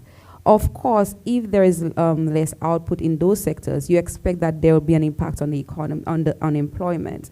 Now, we had a very simple approach in terms of doing this, where we look at the output that we estimated that would be lost, and we looked at what we call the jobs per output ratio. And what this is that how many persons are employed in the sector relative to how the output produced in the sector. And we looked at 2023, and when you look at 1 million output produced, how many persons that it take to produce that 1 million output. Based on that number, we got a value of 12 for the tourism sector, 33 for the construction sector, and 103 for the agricultural sector in terms of producing that 1 million output per sector. And when we use that based on the estimate that we have in terms of the loss of GDP, we realize that every sector is going to lose. But the strongest one, the wholesale and retail and trade sector, and the tourism sector, they're expected to be impacted the most, particularly the wholesale and trade sector, because they had, in our estimate, they had the strongest loss, the greatest loss in terms of, I think it was 2.3% or 2.5%. This was the strongest. The agricultural sector is expected to be the least affected by the tariff due to its relatively low dependence on imported inputs, and the products are deemed a niche product. Now, overall, it is estimated that we will lose the jobs lost from our estimate, and everything else being held constant. When we had our estimate done, everything else being constant, we saw that we lose almost 4,000 persons. And this is why the government is taking a proactive approach in terms of not wanting those 4,000 persons to lose their jobs. So we have developed those responses in terms of addressing our concerns, the concerns with the tariff, and to lessen that impact, so at least not 4,000 persons would lose their job. So this is why we think it's important for you to be to provide us. We have presented this to you. Let us know if the responses, you believe that the responses are enough, or whether they should be tailored, they should be tweaked, because we do not want the impact to be between 1.3 and 3.3%. We do not want the impact to be 4,000 persons losing their jobs. So this is why we thought it was fitting to present this at our research symposium. Although this was a report presented by the Trade Task Force to the Cabinet of Ministers, we thought it was fitting because it's not finalized, and your input will be fed into our final report. So on this note, I want to thank you for your time. I know that we went beyond our time, but it's because of the how relevant this discussion is in terms of the trade response, because it is ongoing. Every day in the news we get updates, we got new reports. So we do not want when anything else occur that we have not prepared ourselves. So we thank you guys. Thank you.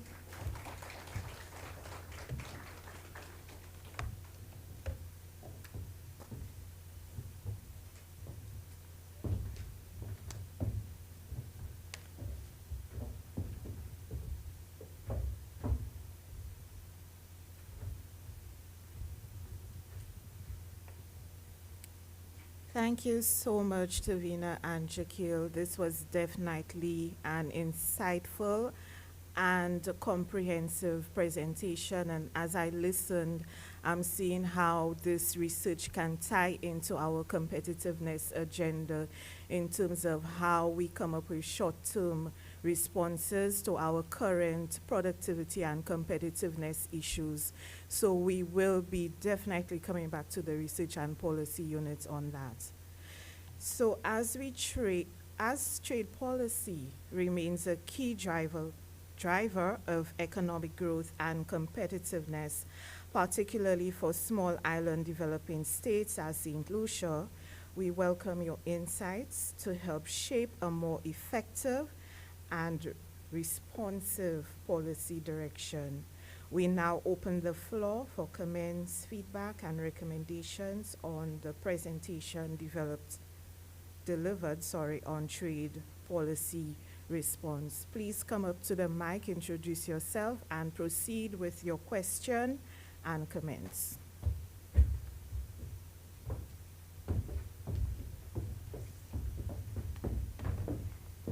Sorry, we just realized that we were supposed to stay up here.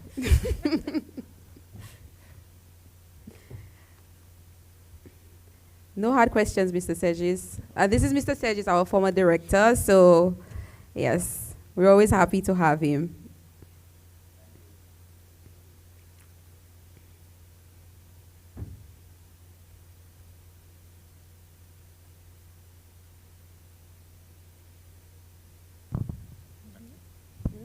Good morning, everyone. So I first of all would like to thank the staff of the Research and Policy Unit, for which I was the former head, for inviting me to the annual symposium. So I try to be here every year. Even when I was working overseas, I tried to provide support via Zoom. So I appreciate it very much for inviting me to participate or be present in your presentations. So I have a lot of notes, a lot of comments, a few questions. I'm not sure where to start, but I'll start with a general observation. And one of the observations I have throughout all the presentations, in my opinion, I find that I keep asking do we have a model to more precisely estimate the impact of tariffs on any of the sectors that you have mentioned, agriculture, tourism, employment, wholesale and retail, etc. We talk about coming up with the multipliers. There would have to be a specific approach for determining the multipliers. We talk about the tourism satellite account from 2016. I think that we're now in 2025. The structure of the tourism sector, in my view, would have shifted a bit given the impact of COVID. We live in a post-COVID period, and I think there's some fundamental elements in the tourism industry which would have shifted. So I think the time has arrived for us to update this model to make it a lot more reflective of the current situation in the tourism industry. I said, I'm not sure where to start. So one of the fundamental points I have is that given that the tariff in the US, the reciprocal tariff, took effect in April of this year, it's very difficult to do an ex post analysis because of the short period. You talk about less than 6 months. So essentially, the analysis that would have been done would have to be sort of forecast.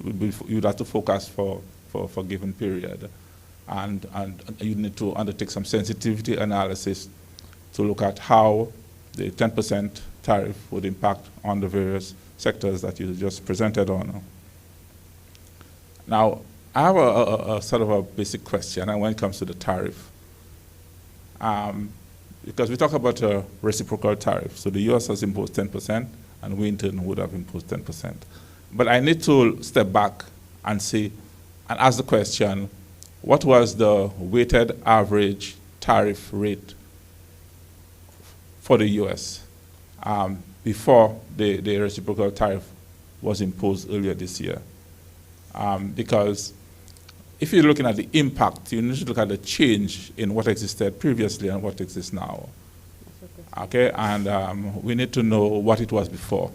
So we need to be able to estimate the weighted average tariff rate between St. Lucia and the US to see whether, in fact, there was an increase. As I said, I know it's kind of early because it just started in April. But I think as a baseline, we need to have that information. Because it may very well be that 10% may not be significantly different from what existed before. I don't know. I don't have the data. I can't tell. But that kind of analysis needs to be done to know whether, in truth and fact, there was a significant increase between what existed in terms of actual weighted rates and the statutory rates, which would be 10%. I have some more fundamental issues when it comes to the tariff, the reciprocal tariff in the US, and the impact of that on trade in countries like St. Lucia. So as you would know, a lot of the goods that we import, they come from the US, as you stated in your statistics. I think the figure was, what, 40-something%, whatever, 44%? Yeah, right.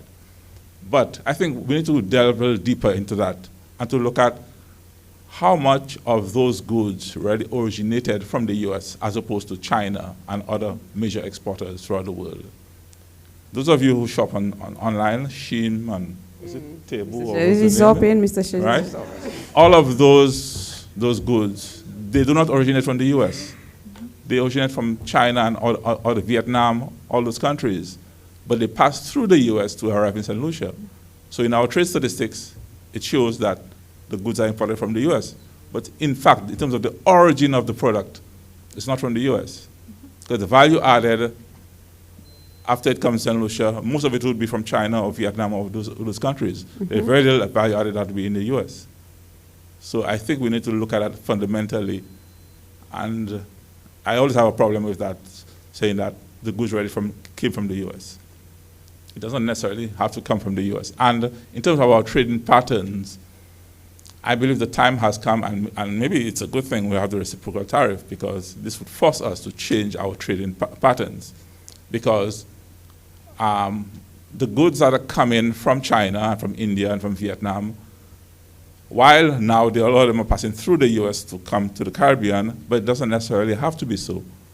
Panama is a major redistribution center for the region. Okay, why can't we ensure that the goods come through Panama, or for Costa Rica, or for some, even Jamaica? Jamaica is a very, they're developing their logistics hub, and to serve the entire region, not just the Caribbean, but Central and South America as well. So I think the time has come for us to shift our pattern of imports from the U.S. So if you're going to go to the online and shop from Shein, it doesn't have to come through the U.S. It can come through another country into St. Lucia. I agree that it might be difficult to have direct trade from China or Vietnam to St. Lucia because we are a very small country relative to those other countries. But it can pass through a major distribution hub, which is not the U.S., and we can benefit because those countries like Panama, they have zero tariffs. All right, so we can benefit from that. I have a lot of comments, but it's all scribbled all over the place. Yes, perhaps you can share with us if you want, Mr. Sergio. Yeah, one of the points I wanted to make was from the speech by the opening remarks by the PS. He asked a very important question. That is looking at construction. He asked the question, is construction spending a catalyst to growth? That's what you're going to find out later. Oh, later? You have a paper.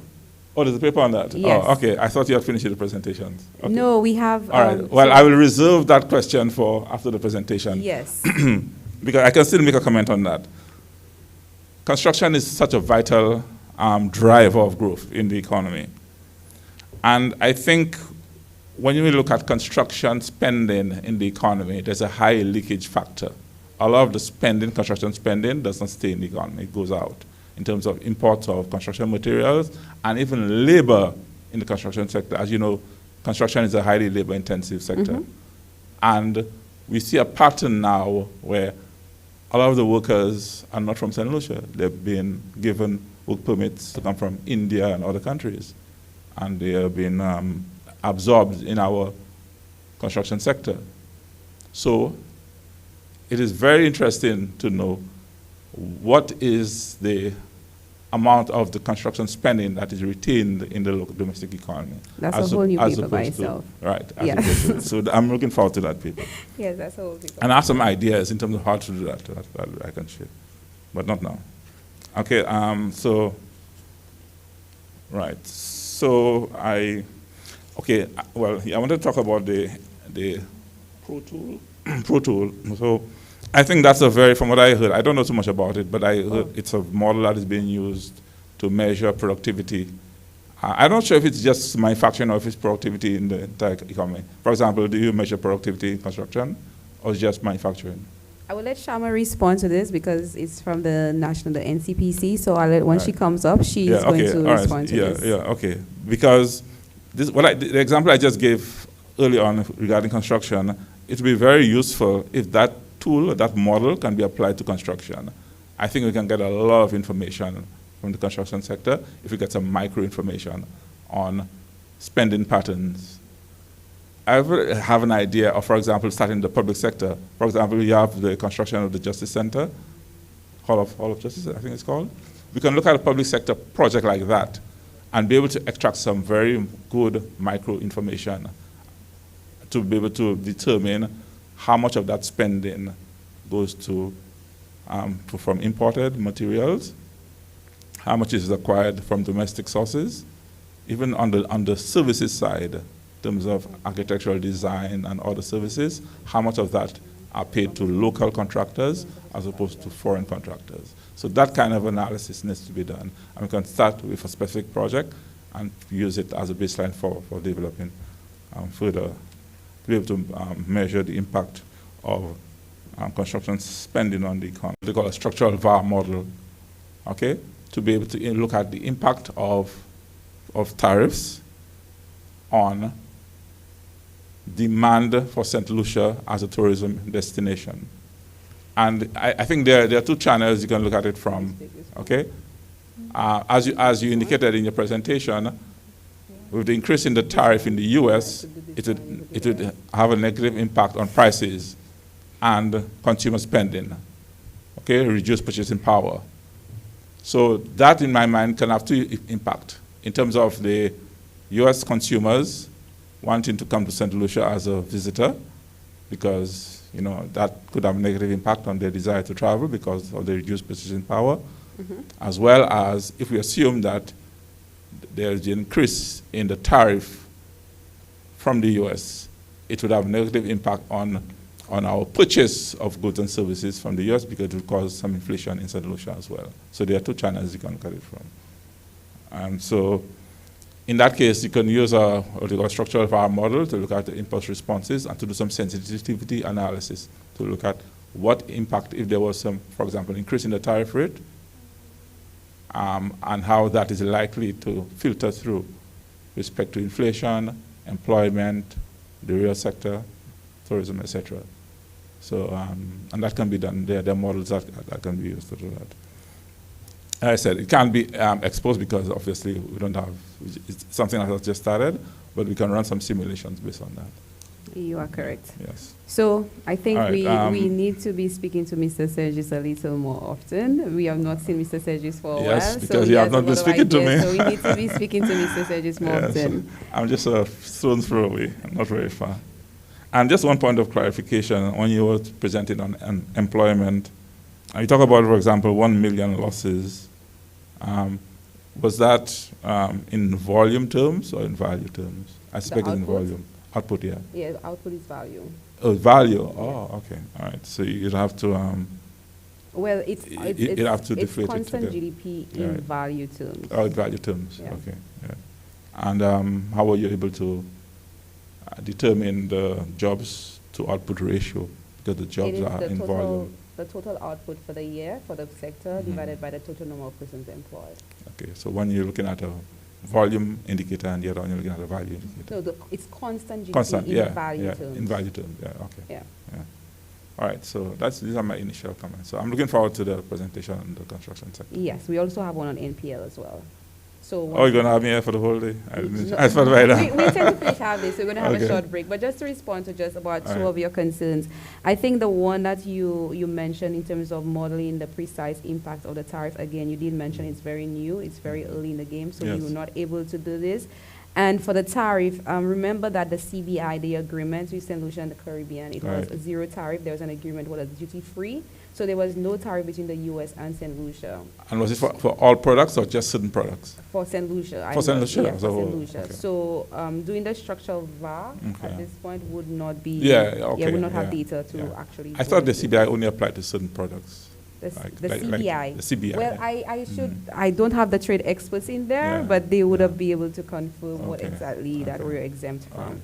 So I can't say it's on all products or not on all products, Okay. but I know there was a duty-free agreement. Of Okay. course, I could get more information on this. Okay.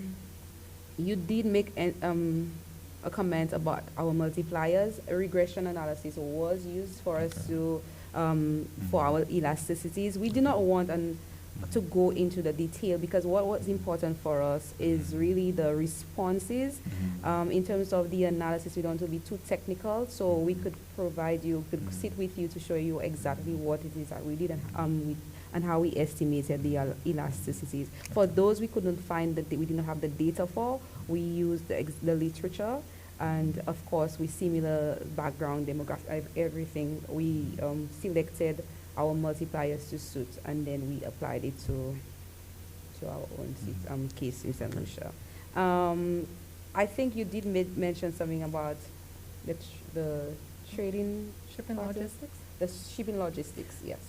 You would be happy to know that that's already being done. There are some companies within the shipping industries that are already moving away from the base in Miami to other ports in the Caribbean to try and mitigate that. But in terms of the Panama Canal, it's now owned by a U.S. company. The U.S. made a big deal about trying to purchase it from that Hong Kong company. So you could still potentially in the future get tariffs imposed at the port or get higher fees to pass through the canal. But in the meantime, the Caribbean is well, there's a call in the Caribbean within the countries to be able to come together, as you mentioned, to get shipping directly from like Asia or Europe to come into the Caribbean and to bypass the U.S. So it's something that's actually been, well, I wouldn't say addressed, but it's been brought up and it's in conversation at the moment. Because I know that Panama has, what's it called, an economic exclusive zone, where imports from different countries come in duty-free and they have been shipped out. So there are no taxes, there are no tariffs. So I would imagine they use that facility for like a transshipment point between wherever China to other destinations. Yes, so that the tariffs can be bypassed, but in terms of the actual fees for using the canal, that's a leverage that the U.S. wanted control of, and they now have it. Oh, you're talking about the shipping, the freight costs. Okay. Yes. Yeah. Thank you very much. I think that's it. That's Okay, thank you. Any other concerns, we will research. I'm not sure if anybody else have a question apart from John. I'm not allowing other economists to go before me. I think one of my regrets is allowing Mr. Sages to go before me, because now I'm asking whether or not my question is relevant.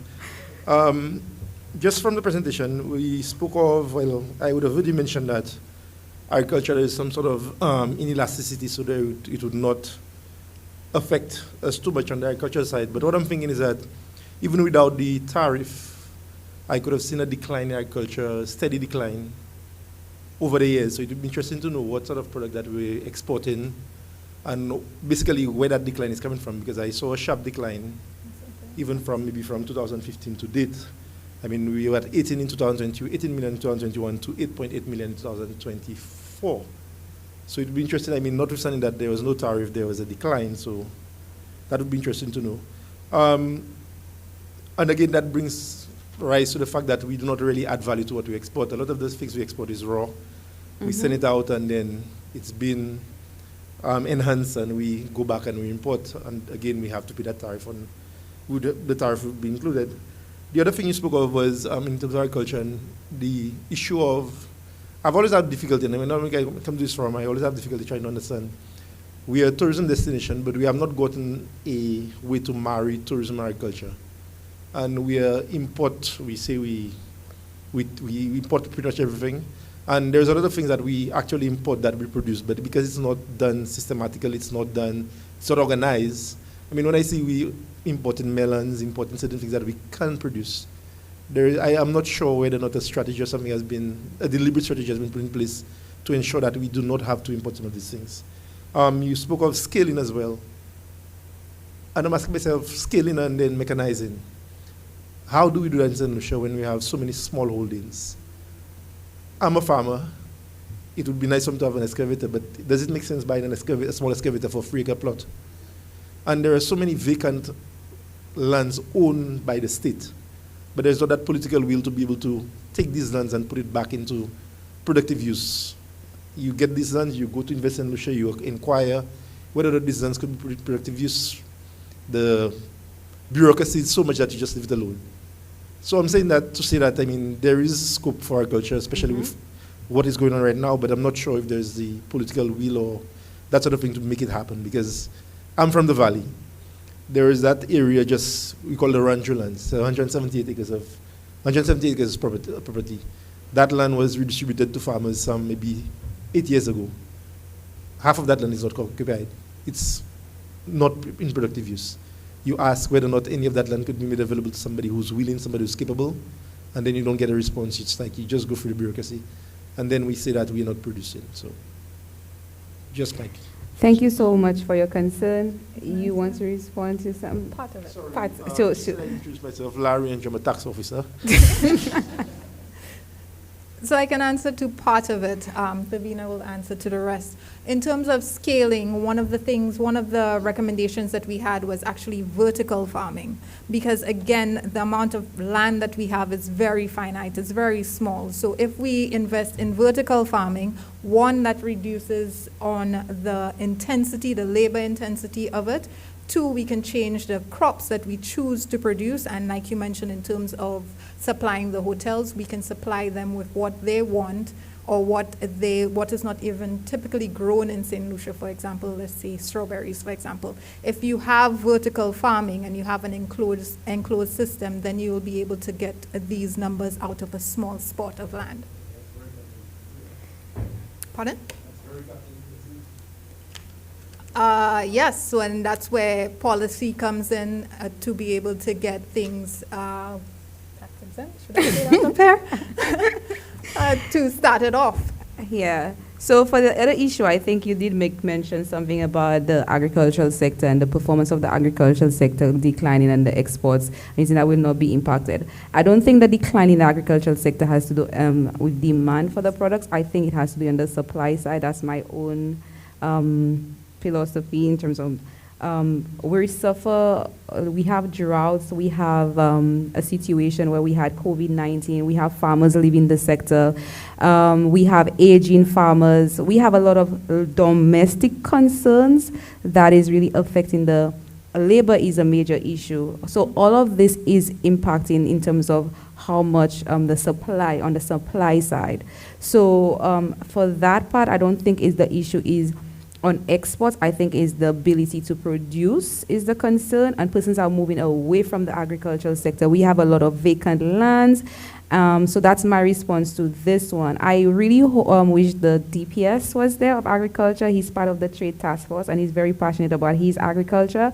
And he has, he and his team, they have put together a document to the cabinet of ministers where they, in that document, the 25 by 35 plan issued by the CARICOM is made mention in that in terms of the proposal of how to improve the performance of the agricultural sector, as well as improving the interconnection between the agricultural sector and the tourism sector. So all of this is enshrined, it's in the document in itself. So I wish he was there to deliver on this, but what they presented, there is a plan going forward, and hopefully it will be implemented in the next year or less to come. On the part of mechanization, this is very important. Yes, we look at the lands. Of course, if we have economies of scale, if you have a machine and you have 3 plots of land, it's not beneficial. But on a business side, if you have, let's just say, a tiller, you don't use it on your only on your 3 plots of land. You use it on Jeremy's 3 plots of land. You rent it to Jeremy, you rent it to Kimbert, you rent it to Shego. So this is where you make the monies on it. So it's just not your own plot. It's just being proactive and looking at it on a business end, and you benefited from it on your own. So Jeremy has a concern. And I'll just say this is the last comment, only because we have the other 2 presentations. And I do want you to remain here. We have a short break, Shama will be, but to remain here for that. So Jeremy, thank you. Thank you so much for that in-depth presentation. My question is, given that we are price takers and we expect the prices of goods to increase, how would you advise the government to dampen inflationary pressures? Should I send that back to you, Jeremy? Thank you. I think over the last year, the government has initiated certain policies. I think they did some VAT reduction, they did some service charge relief, and I think it's very difficult as a price taker to adjust it. But with those taxes coming, those imports coming into the country, and those taxes that we're exposed to, that is the first that's the additional burden that would be placed on the price, and I think that's the first step that the government has taken. Of course, there is more that the government can do, but as a research and policy unit, we could do further research and response and send something to the government. So I'll leave it as that. But they have done, in the last 2-3 years, I think that they have had 3 or 4 policies to address the concerns with inflation, because that stems from COVID-19. So there's a few things that they have done. Yeah? So, Shama, thank you. Thank you, guys. Thank you, everyone.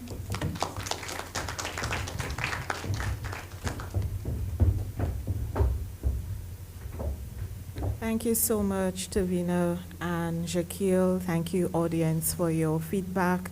In terms of the comment on the Pro Tool is a productivity measurement tool that the NCPC is currently rolling out. So in terms of getting micro data on the construction sector, that can be arranged very nicely.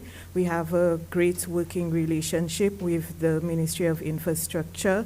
They coordinated one of our Productivity Awareness Week activities this week, and that is actually a great idea. So we would look forward to implementing this and working with the construction sector in terms of getting more micro data on the construction sector. So we are running out of time. We have a break right now. The break is situated, a 5-minute break.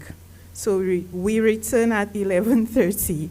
The refreshments are ready and they are towards the back of this room. Thank you for your attention. And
Okay, audience, thank you for your attention. Hope you had a refreshing break.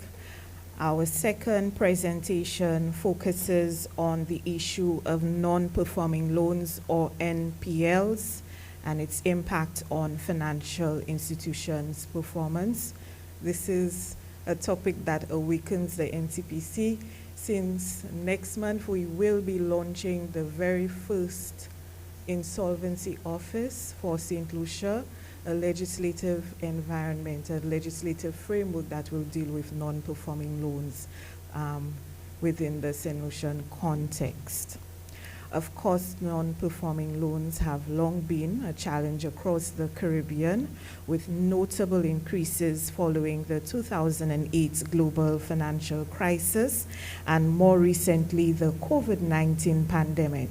These trends have significant implications for financial stability, credit access, and economic growth. We seek to contribute to the existing body of literature by exploring the impact of non-performing loans specifically on St. Lucia. In this session, we will explore the impact of NPLs on St. Lucia's financial sector and the broader effect on gross domestic product or GDP. Our presenters are Mr. Kimbert Evans, Shigam Salmon, and Mistress Gillian Clary King was also a contributor, but she is not doing well this morning. Mr. Kimbert Evans holds a bachelor's and master's degree in economics from the University of the West Indies, St. Augustine, Trinidad and Tobago. He currently serves in the Research and Policy Unit of the Department of Finance, where he is responsible for the fiscal sector.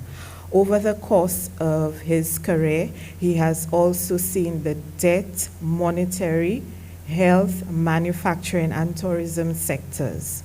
Mr. Evans has collaborated with international institutions such as the World Bank and the International Monetary Fund in advancing St. Lucia's economic policy.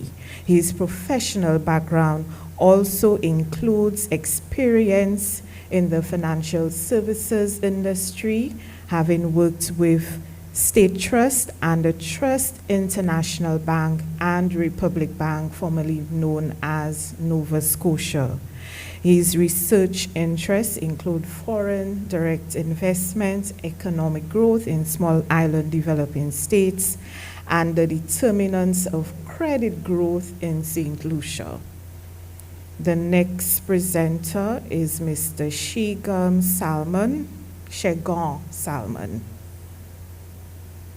Shegon Salmon is an economist within the Research and Policy Unit within the Ministry of Finance. He holds a Bachelor of Science degree in economics from the University of the West Indies. Mr. Salmon specializes in economic analysis, policy research, and the development of strategies to support informed fiscal decision making. And we have so many graduates from the University of the West Indies, and we have our past lecturer, who I'm sure is proud, Ms. Prasad. Can we give a round of applause?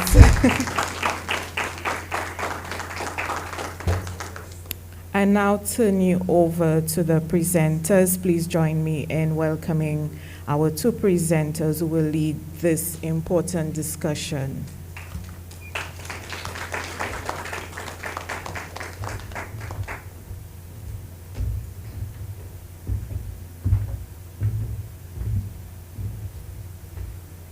Good morning, everyone.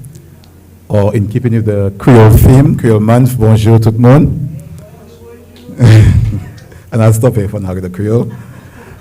I am Kimbert Evans, and this is my colleague, Shego Saman. And as mentioned, contributing to this paper or this analysis is also Gillian Clary King, but unfortunately she can't be here with us today. So the two of us are here. So I'll now pass you on to Mr. Saman, and to start off the presentation, and I will close it off. Good day, everyone. So we'll be presenting on the impact of non-performing loans on the performance of financial institutions.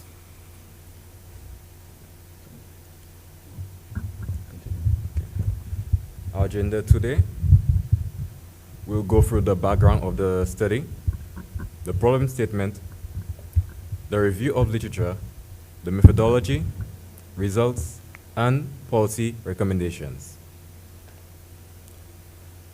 The background of the study covers some information about St. Lucia's economy and how it relies heavily on tourism and financial services. Some information about the post-2008 crisis. NPL surged during that time, peaking around 20.6% in 2013, and then started to decline. Afterwards, we saw in 2019, after COVID and the global shocks, that progress was reversed, and NPLs then started to rise again to about 14.5% by 2023. In that same year, we saw the Credit Rating Act being implemented in the hopes of improving financial transparency, foreclosure legislation, bankruptcy and insolvency, and secured transactions, all in the hopes of reducing NPLs and improving bank performance. We have noticed that there was limited research on NPL's impact on bank performance and growth, not just in the Caribbean, but also in St. Lucia. This study hopes to fill that gap using correlation, regression, and panel vector error correction model VECM analysis. Our problem statement. The main issue that we have is the fact that non-performing loans pose a growing threat to bank profitability and economic stability across St. Lucia, Grenada, St. Vincent, and the Grenadines. Yet, limited empirical research exists on their impact in these small island economies. We cannot tell you how badly NPLs affect these nations, and we hope to solve this going forward. This study addresses that gap of knowledge using regional data to guide policy and strengthen financial resilience. This study, the scope of it, aims to understand how non-performing loans influence bank-specific indicators and macroeconomic factors, and how those same factors in turn affect NPL levels. Our study and its relevance. We have found that supporting better credit risk management and policy decision to strengthen financial stability in small island economies is essential. Our research poses a few questions. How does NPL affect bank profitability? What is the relationship between NPLs and economic growth? Does it rise? Does the rise of NPLs reduce economic growth? We do want to find this out. That's why we're all here. What policy measures can reduce the adverse effects of NPLs on the financial sector? Now then, there are some literature that propose certain topics that we would like to share with you. For instance, high NPLs reduce bank profitability and credit supply. Previous authors of research papers, as Balgova et al. And Lube, have shown this through their work. NPLs do rise during economic downturn. We can see this through other researchers like Bernanke and Gatler and other researchers.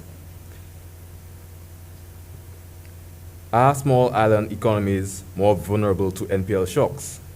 We see this through Beaton et al. And other researchers that prove that NPL does have a negative effect on small island economies. Okay. Credit risks affecting macro financial stability. There are also other works that show that there is such a risk by Ayer and King and other researchers. Okay, there is research that shows that effective risk management and regulation are essential to combating the effect of NPL on financial stability. We see this through researchers Draker and Stuti.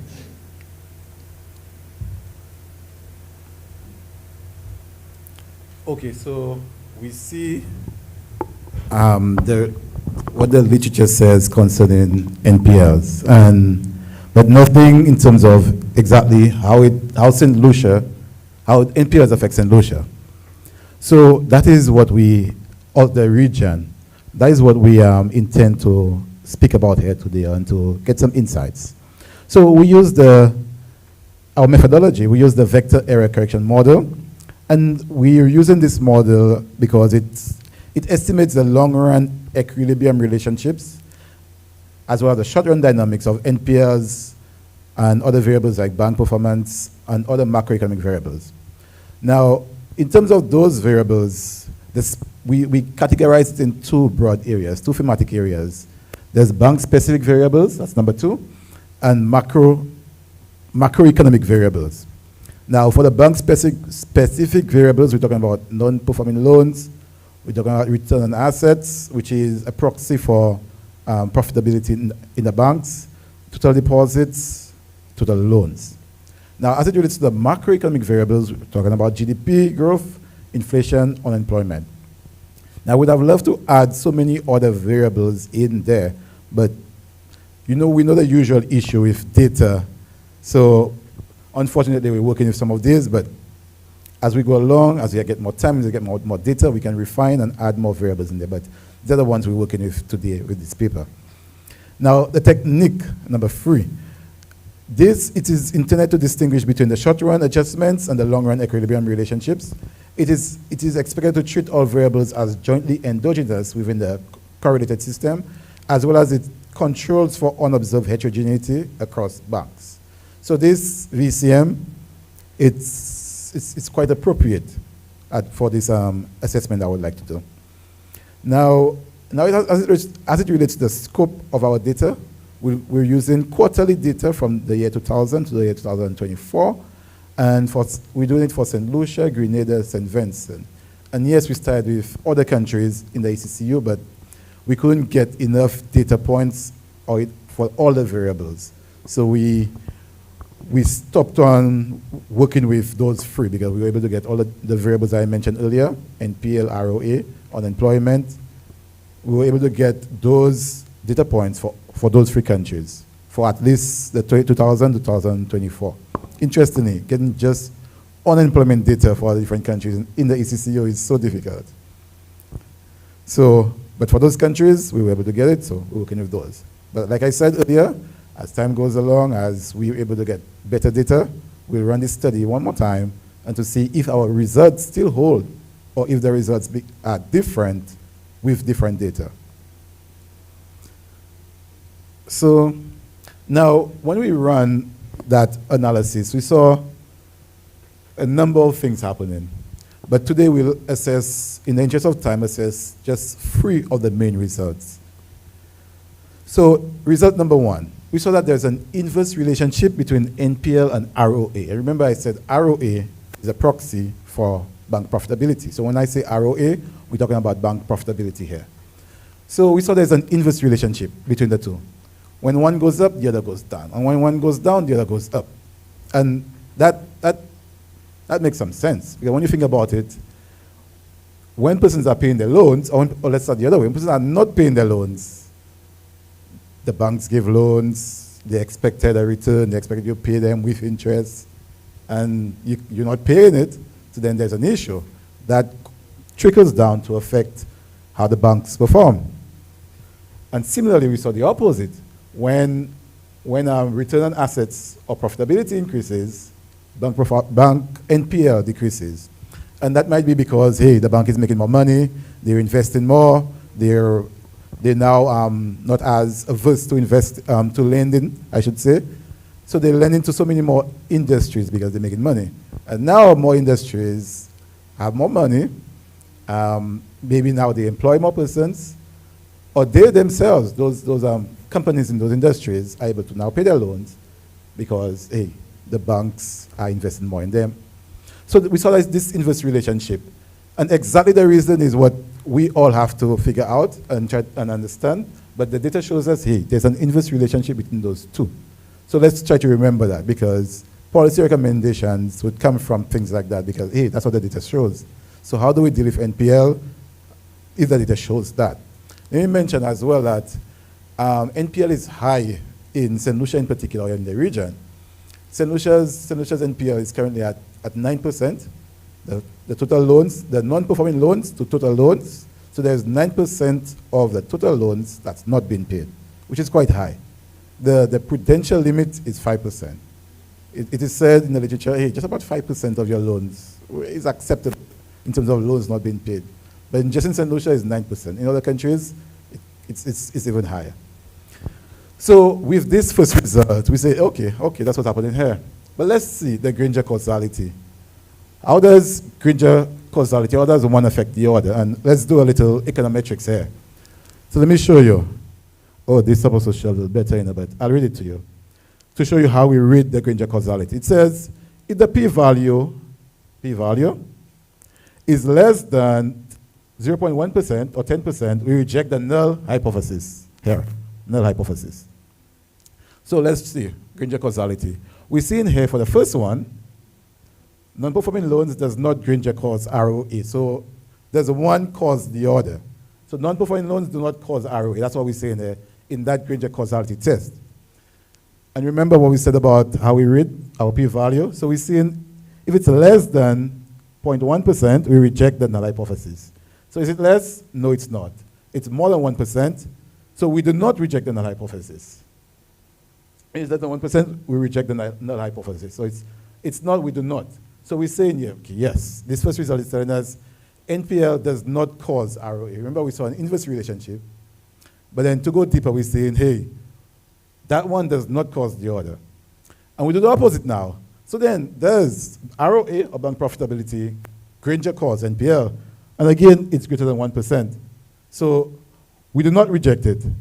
We say, okay, ROA does not. And when you think about it, there are so many things that can go into bank profitability. So maybe NPL directly, just NPL alone, although there's an inverse relationship, which can happen, there can be an inverse relationship between two variables, but then that doesn't mean one directly affects the other. As soon as one moves, the other one moves in. So we're saying, in terms of our Granger causality, NPL and ROA, none Granger cause the other. So not because one shifts, the other one shifts immediately, but still we see there's an inverse relationship. As one moves up, the other one moves down. So let's go further into that result. Let's see what's happening. So we run the impulse response on those two variables to see if one standard deviation shock in one of the variables. Remember our two main variables are bank profitability and NPL. If there's a shock to NPL, how does ROA or bank profitability respond? We're watching this graph here. The others are responses of one on the other. So it's not too much of interest at this time. So we're focusing on this main graph here. So we're saying if there's a shock to NPL, and Mr. Segis mentioned shock and impulse responses earlier. So I guess you'll be happy to see this here. So if there's a shock to NPL, according to the data, what will happen to bank profitability? Immediately it will decrease. A sharp decrease immediately. So something happened, hey, there's high non-performing loans in the banks. What happens to bank profitability? Immediate decrease, and that makes sense. Immediately, so persons all of a sudden are not paying their loan, maybe because of something happened in the economy. What happens to bank profitability? Yes, immediately there'll be some effect to it. But interestingly and thankfully, the data is showing us that, hey, bank profitability will not stay low in those instances.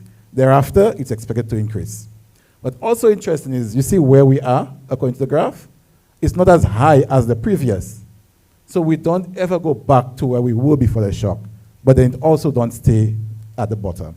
It increases. Yes? Quarters, yes, quarterly data. Okay? Oh, yes. So essentially, you wanted to know up to where it goes down. So yes, up to the third quarter. Awesome, valid point. So that was result number one. Let's move on to result number two. So result number two, it was an inverse relationship between unemployment and bank profitability, which is also interesting because if unemployment is high, you're not working. Maybe you have a few dollars to buy food. Your loan might not be the first thing you'd pay. Although I've heard some people say they pay their loan before they buy food, but then generally some persons say a few dollars to buy food, they don't pay the loan. It's not the loan they'll pay first thing. Hopefully that does not remain the case. Hey, the banks need money too. The banks think that's true. You need a breakfast to be able to go and make the money. So when we watch unemployment and bank profitability, we saw that this inverse relationship exists. Again, when one goes up, the other goes down. So unemployment goes down, bank profitability goes up. So then when unemployment going down, meaning employment is increasing. The bank profitability increasing. That makes perfect sense. You're working, more people are working in the economy, more things are happening, people are making more money. Hey, they have more money to pay their loans. But when the opposite happens, people are making less money, hey, the loan may not be the first thing. So we start inverse relationship and it does make sense. So we say, okay, let's go a little further into this and let's see if one directly causes the other. And for that, we do Granger causality. And let's do some econometrics again. Remember, we're doing the probability value. If the p-value is less than 0.1%, we reject the null hypothesis. So we see it is less than 0.1%, so we do not reject the null hypothesis. So unemployment does not Granger cause ROA. So essentially we say in that case it's the opposite now because it's less than 1%. So unemployment does Granger cause ROA. So unemployment does cause, there's a relationship between unemployment and ROA. But let's watch the second one now, one time, and it's also less than 1%. So ROA does cause unemployment. So we see a bidirectional relationship between the two. As one changes, the other changes, and it does make perfect sense. Unemployment, ROA, you're working, making more money, you're better able to service your loans. So now let's move on to the impulse response. Let's see how unemployment reacts. Let's see how ROA reacts if there's a shock to unemployment. So similarly, immediately it will decrease. So there's a huge increase in unemployment in the country. Immediately, bank profitability will see another increase. But this time, not up to the third period, it goes all the way down to like the fifth quarter or so. But again, thankfully, it does not stay at the bottom. Thereafter, the data is telling us thereafter, bank profitability will start increasing again. And again, it does make sense because if the banks will not will not stay at that level, they realize, hey, there's something happening in the economy in terms of unemployment. It has affected our bank profitability in that manner. For sure, measures will be put in place to curb that and change that direction. So far, we've seen inverse relationships with unemployment and ROA as well as ROA and non-performing loans. Now, the third one that I would like to bring to your attention today, our third result, that one is quite interesting because COVID was such a big thing in our economy. We wanted to see and understand what was bank profitability like around COVID time. Because COVID affected so many things. During COVID time, we couldn't be here like this. All of us had to be online. COVID affected so many things. So yeah, we wanted to see, hey, COVID, bank profitability, what happened? Interestingly, and we had to run this more than once on different models, different statistical systems to see, hey, is that really what we said? We're saying that there was a positive relationship, or there was, positive relationship around for bank profitability around COVID time. So the variables were always positive around COVID time as it relates to bank profitability. So as much as COVID was bad, damage had effect on a lot of things, bank profitability remained strong. So there was this direct relationship where even though COVID is affecting so many things, the banks were not at a loss. So it affected, maybe the effect was just not that bad, that it caused a loss, but maybe it just affected the magnitude. Maybe as we go further in the paper, and we will be able to see the magnitude. But we've seen that during COVID time and the bank profitability, it was always a positive relationship. So let's do the Granger causality now to see what's happening with COVID and bank profitability. And let's not forget, if the p-value is less than 0.1, we reject the null hypothesis. So we say definitely it's less here. Definitely the p-value is less than 0.1%, 0.10 here. So we reject the null hypothesis. COVID does not Granger cause ROA, so we reject that. So we're saying yes. COVID and ROA at that time, there was some kind of relationship. And let's do the opposite now. And let's watch the p-value. It's definitely greater than 0.1%, so we do not reject the null. ROA does not Granger cause COVID. And when you think about it, ROA, remember, is bank profitability. Would bank profitability cause something like a COVID? Nah. So definitely not. That's just bank profitability. It do not cause something like a COVID. So those results are making perfect sense so that in terms of the data and what we're seeing so far. Sure? With a dummy variable. Yes. So now, our final one now is our impulse response functions. So a shock to the economy or COVID, how it affects ROA again, there's a sharp decline up to the third quarter in that case, but thereafter it increases. So it will not remain low. And we're so happy to see those things that yes, those variables have an effect on bank profitability, but in the immediate, but thereafter it does not stay low, it does not stay deflated, it increases. But in this instance as well, it does not go back to its original position, but it does not stay low either, which is very good.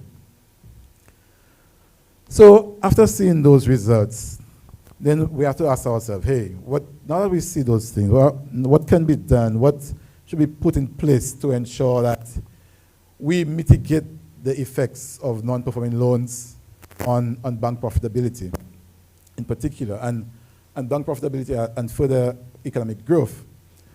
So one first policy recommendation is that we enhance credit risk management, strengthen loan monitoring systems, adapt early warning systems, so then you can spot the non-performing loan or the loan before it becomes a non-performing loan, and then to have an effect.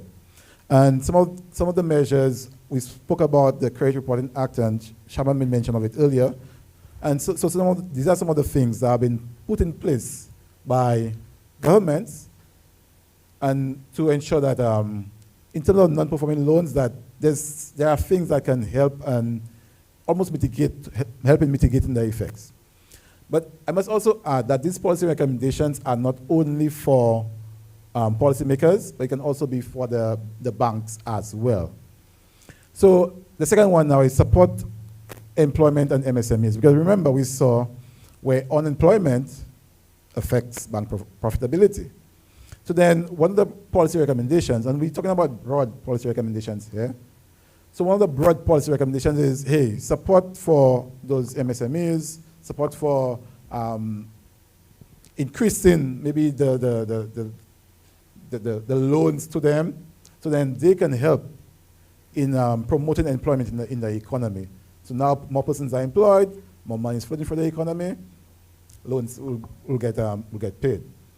And the final one is institutionalized counter-cyclical measures. And basically for this, we want to say that establish crisis response frameworks, maintain adequate buffers to preserve financial stability during economic shocks.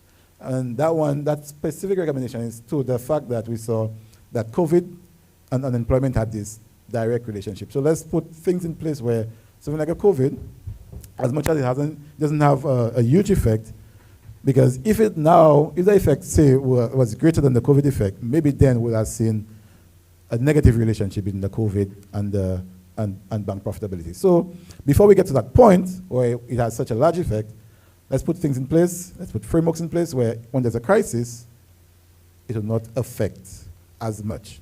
So remember our question was, how does NPLs affect bank profitability? So we've seen the results. We see the investor relationships, we see the one direction relationship, and we have the policy recommendations. So we have now filled that gap in the literature, like my colleague mentioned, where there was nothing speaking about bank profitability and the countries in the region.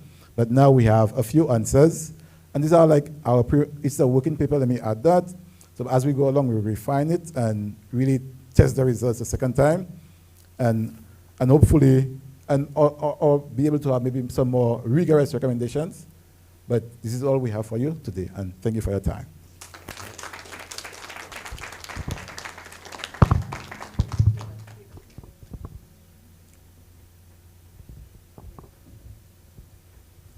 It seems I'm too ready for the questions. Thank you so much, presenters, for this very comprehensive presentation.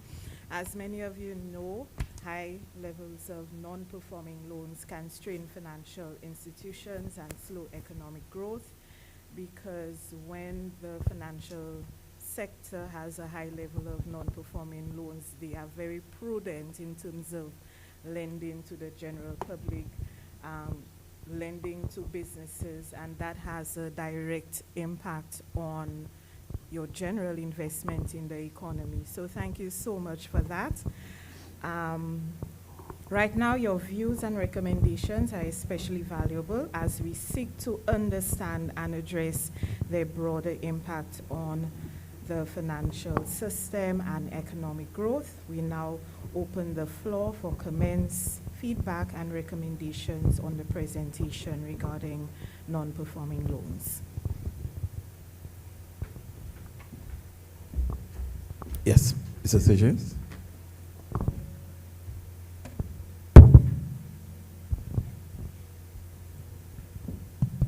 So when I see this kind of quantitative presentations, it excites me.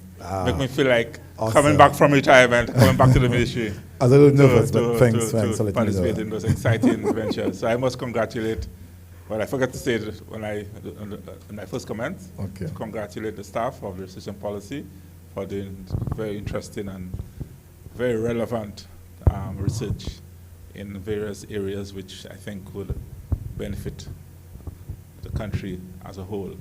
So congratulations.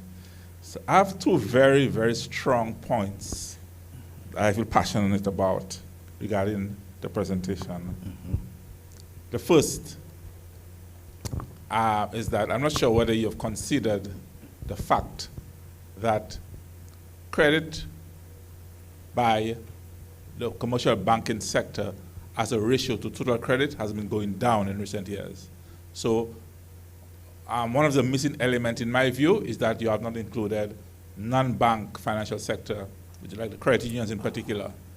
When you look at the statistics, because I worked at the Financial Regulatory Authority, there's a significant increase in credit by credit unions in particular relative to commercial banks. A huge difference in terms of the growth rates in recent years. So that's something you should consider in your paper. Yes. So credit by commercial bank only gives you part of the story. Yes. Yes. And so in looking at the impact of NPLs on growth, you need to look at the channels through which that could happen. So think of, first of all, in terms of credit availability, access to credit is important. I know you did some literature review on that, and it shows clearly that access to credit is a major contributing factor. And the other factor is the whole question of the stability of the financial sector. Because NPLs, as you said, is 9%, the prudential rate is 5%. If it continues to increase, It can pose some issues with respect to the stability of the financial sector. So that should be highlighted in the paper. And the other point I wanted to make, which I feel very strongly about, because of the nature of this study, it has to do with the financial sector. I think it would really be useful if such a study could have been done in collaboration with the ECCB, in terms of the research department of the ECCB. When I was at the Ministry of Finance, I was always encouraged, because I worked there before, I worked at the ECCB before, so I know that they can bring a different perspective to a paper like that, because of they're the monetary authority. They're the ones responsible for monetary policy and the supervision of the commercial banking sector. So I think they would bring a different perspective. So I know it's work in progress. The paper is not finalized. If you could collaborate with someone in the research department, or maybe even the banking supervision department, who maybe have an interest in that study, they can collaborate with if you or the two of you to provide a different perspective and to enrich the paper. I believe very strongly that can be done if you collaborate with the ECCB. But well done, very good work. I say it excites me, makes me feel like coming back. Yes, thank you very much. Yes, thank you, Mr. Sages. Points noted. Thank you. Anybody else? Apart from Jimmy. Jimmy is one of us, so anybody? Or it was that clear and to the point that no questions? Okay, well, thank you very much. All right.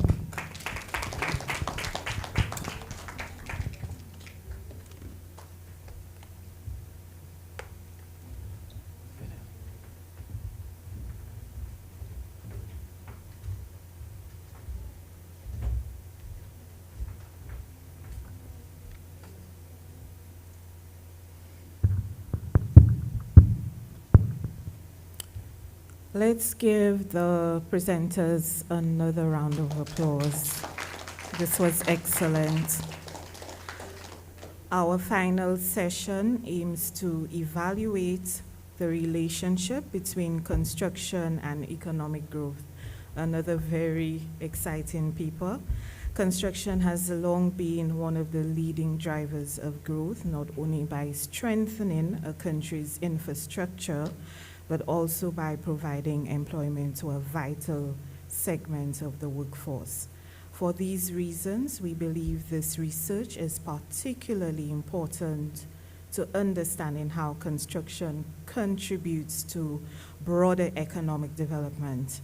Our presenters are Ms. Yasmin Alfred, Ms. Myra Delis. She's not here today, but she was a contributor to this paper, and Mr. Jeremy Alfred.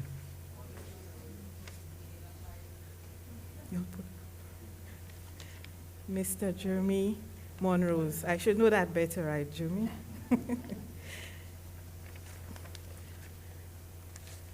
Ms. Yasmin Alfred is currently an economist with 5 years of experience specializing in the analysis of the construction and employment sectors, with a strong foundation in economic research and data-driven policy insights.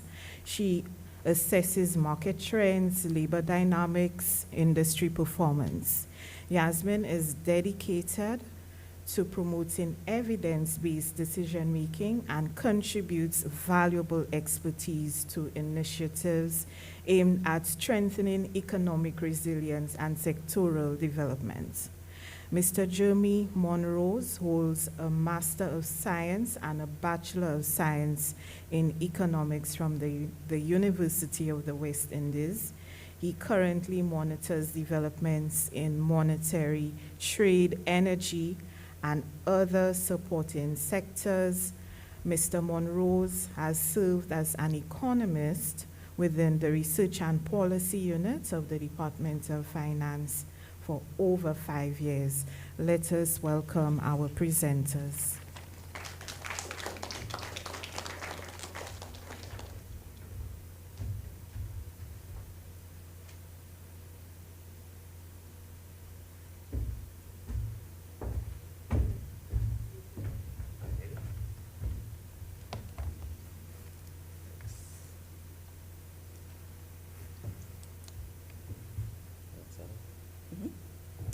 Good morning, everybody. Welcome, everybody. Thank you for joining us today.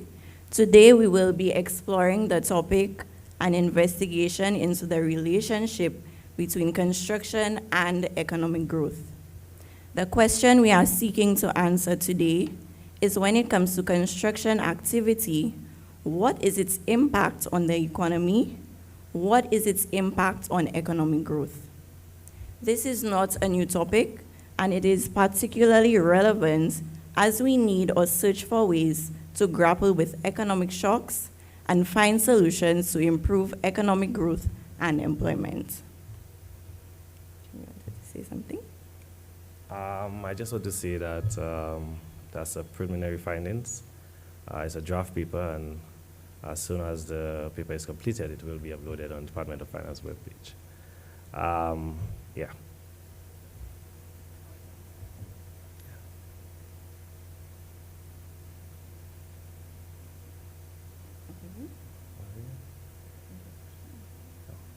Okay, so we'll be looking at an introduction.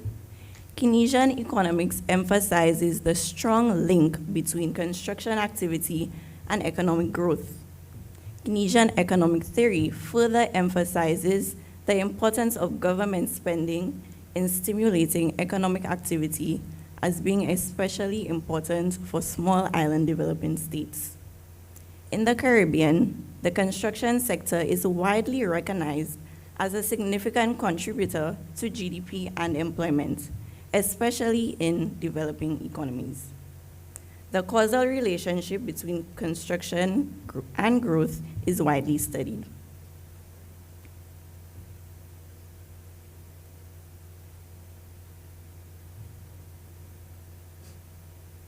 Okay, so before we go into our analysis, we first have to define what construction is. The United Nations 1990, in its International Standard Industrial Classification, defines construction as an economic activity that considers the physical execution of construction work on site, such as the building, repair, and alteration of structures. There are two broad classifications of construction: public sector and private sector construction. Public sector construction entails projects undertaken for the benefit of the general public, while private sector projects are projects undertaken or motivated by financial return. What is the case for Sinusha? GDP growth in terms of construction continues to be volatile and susceptible to economic shocks or disruptions. In the Saint-Lucian economy, construction expenditure is largely driven by public sector construction. As of 2025, construction has the third, as of 2024, construction has the third highest contribution to real GDP at 5.4%.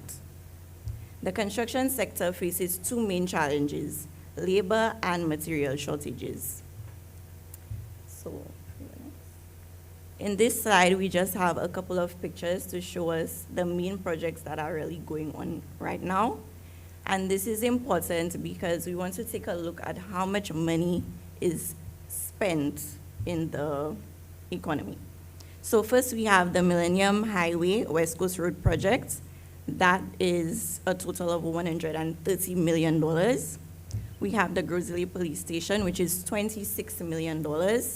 We have the Bay Gardens Expansion Project, which is $20 million. We have the Halls of Justice, which is $143 million. And we have the Ronnie Bay City Center Phase 1, which is $54 million. So we can see how much money is spent in the construction sector. Okay, so here we just have a graph showing us the performance of the real GDP growth rate and construction GDP growth rate. We can see how volatile construction GDP is, as the performance in this sector is highly susceptible to external shocks. Yep. So let's see what the literature has to say about the construction activity. So let's look at the importance of government spending. Keynes 1936 highlighted the importance of government spending. including on infrastructure and construction to stimulate economic activity. Turin, one of the early studies on construction, argued that construction plays a pivotal role in the early stages of countries' economic development.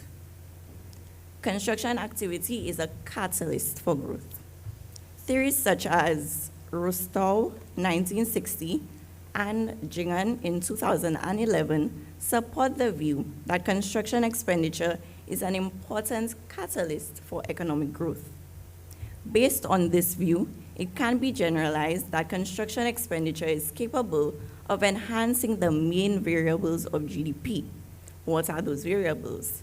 We have investment, consumption, government spending, and trade. The impact of construction on growth. The magnitude and strength depends on factors as a country's level of development, the time horizon, long run and short run, the type of construction investments, and the stage of the economic cycle. The empirical literature suggests that construction expenditure contributes to economic growth directly or indirectly, including employment, infrastructural development, and the housing market. So now I will pass on to Mr. Jimmy Monrose. He will take us into the investigation section. Right, so we're trying to answer what is the impact of construction on economic growth. In order to answer that question, we need to control for everything else that impacts economic growth outside of construction. So we included the visitor arrivals.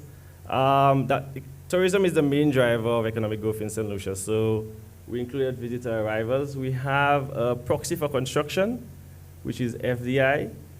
We also included the debt to GDP numbers from 2006 to 2024. We use quarterly data as well.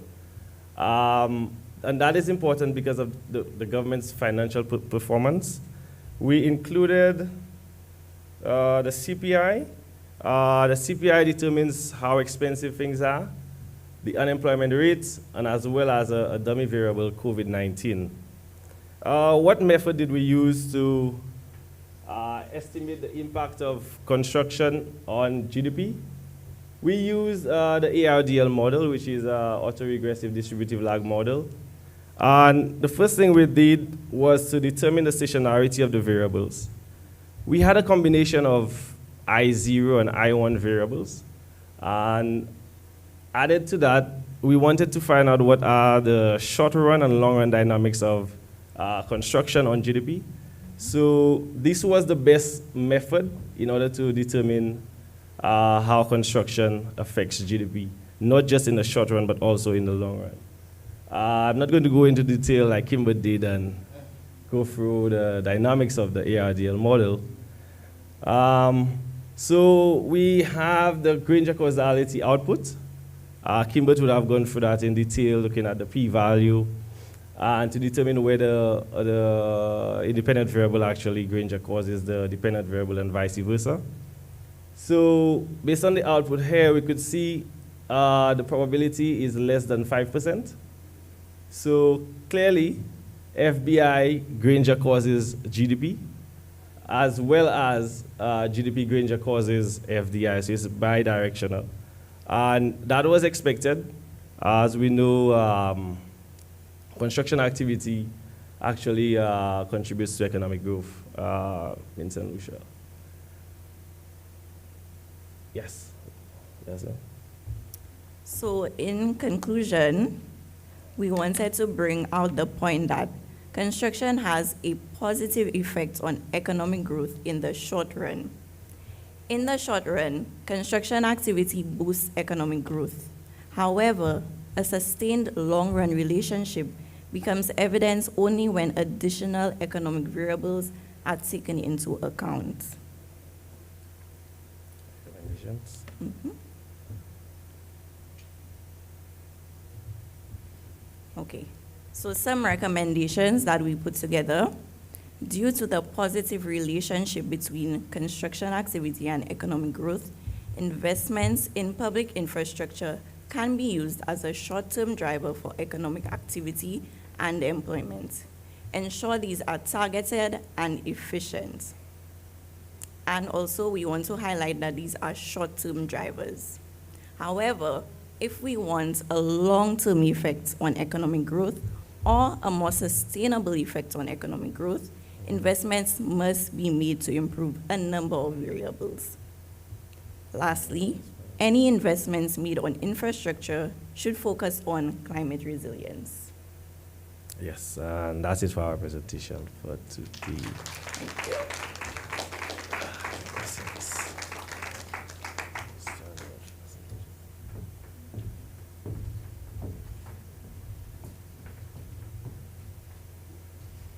Thank you so much for this insightful presentation. As the indicated, the construction industry not only underpins the development of critical infrastructure, but also stimulates employment, drives investment, facilitates productivity across multiple sectors of the economy. Another thing we need to note at the NCPC when developing the action plan associated with the competitiveness agenda, in terms of looking at short-term initiatives that can cause growth, we can definitely look to the construction sector as an impetus for economic growth. We now invite the audience to provide feedback and ask questions.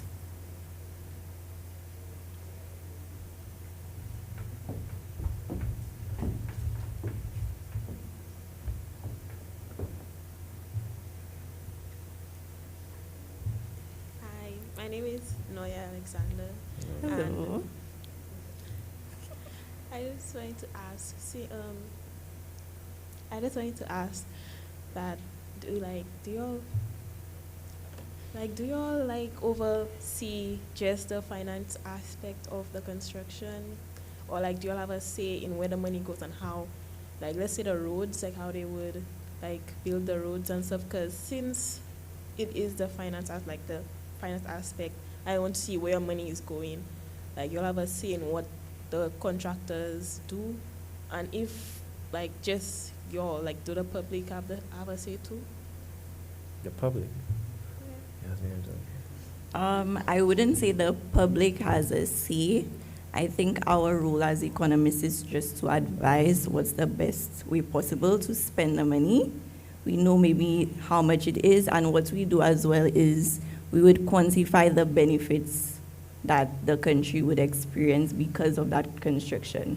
But in terms of choosing what projects, how much, or how the money is spent, not exactly. We can give our advice, but that's as far as that's what we do. Just to add to that, some of the projects are grants, so it's specific for that project. So we don't really have a say as to where the money is being spent or.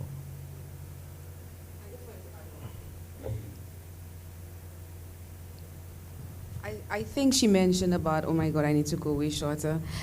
She mentioned about the roads, and because of our vulnerability to natural disaster, and particularly the frequency of the events over the last few years, the government has had to spend a lot in terms of rehabilitation of roads. So roads may not be the most significant thing to do at this time, but we do not have a choice because of the importance of the roads, so a lot has been spent there. Any more questions?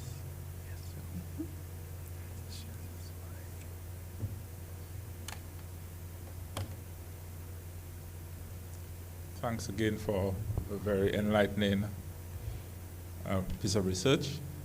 And as I stated in the beginning, I was particularly excited on the research presentation on the construction sector. Even at the time when I spoke, it had not been presented, but the topic alone just excited me.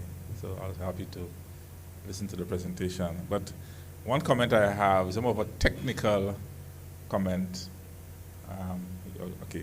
So in your regression, one of the explanatory variables for real GDP was tourism output. Yeah, tourism arrivals. Tourism arrivals. Yes. So I could see some problems there with in terms of the heterogeneity of that exercise, because of the fact that since tourism output is a component of total GDP, so there will be some statistical in terms of the getting the feedback mechanism between the dependent and the independent variables. So you'll have to perhaps do some further work in terms of correcting that. Maybe use a lag variable or something for tourist arrivals. Yes, we saw that and we made some adjustments. Yes. I guess when you see the paper. Okay. Right. Yes, so we saw that as well. I hope I have an opportunity to see it. Yes, you will. You.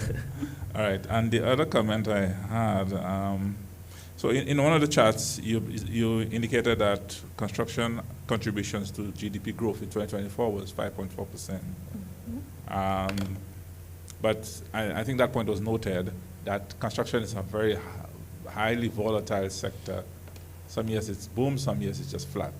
Yes. And so, you know, but I also noted in that same chart that total GDP growth was even more volatile than construction. So that is very interesting. So that means that there are other sectors that are a lot more volatile than construction. So I think that what it says is essentially that it highlights the fact that construction is an important contributor overall to economic activity. Yes. So whenever you have a boost in construction activity, it brings up the entire economy Yes. in terms of growth. And the opposite is true. When you have a sharp decline, it brings down everything in terms of economic activity. So the point is, because construction is so labor intensive, it has a very wide impact overall on economic activity in terms of spending in the economy. And that's why I was particularly excited about doing this study, as I spoke of in my first presentation, to do a more micro type of analysis, select a specific project and get, for example, what is the ratio of wages to total construction spending? Does anybody in the room know that? I know we have an estimate, but in terms of doing a study and determining what that figure is. And the reason I'm saying so is because, as I said, since it's so labor intensive, a lot of the value added that is going to be created, that will be created in the economy, will be in the form of wages and salaries for construction workers. Yeah. Most of it, all of it, everything else goes out of the economy, right? So we need to be able to have a handle on that. What is the ratio of wages in the construction sector as a ratio of total spending on construction? So, and I think we can do that by, I mean, there are different ways it can be done, but, and I think it's important to be able to differentiate between the public and the private sector in doing that exercise, because you might be surprised, it might not be exactly the same, it might be different. Well, I know that they have the, what's it called now, the minimum wage, right? Yes. That has been, and now the government is talking about having it developed by specific sectors. So you will find a minimum wage for construction activity as opposed to wholesale and retail and other sectors, agriculture, etc. Yeah. So I think the time has come where we should be able to collect that kind of information, Okay. particularly on wages and how it's going to impact on overall activity. Like I said, this is where the value added is in terms of wages. So very good work, and congratulations, and I'm hoping that something can come out of it. And that's the whole idea for this research symposium. Every year we have it, but we need to be able to point out what did we achieve last year. When we presented all those papers last year, what did we achieve during that 12-month period leading up to now, in terms of all was presented. Yes. It's nice to write a nice paper and Yeah, get it's the been how many reviews, days, how but many weeks? in terms of influencing policy, how did it impact policy? We need to be able to go back and do that analysis and be able to come up with some kind of answers.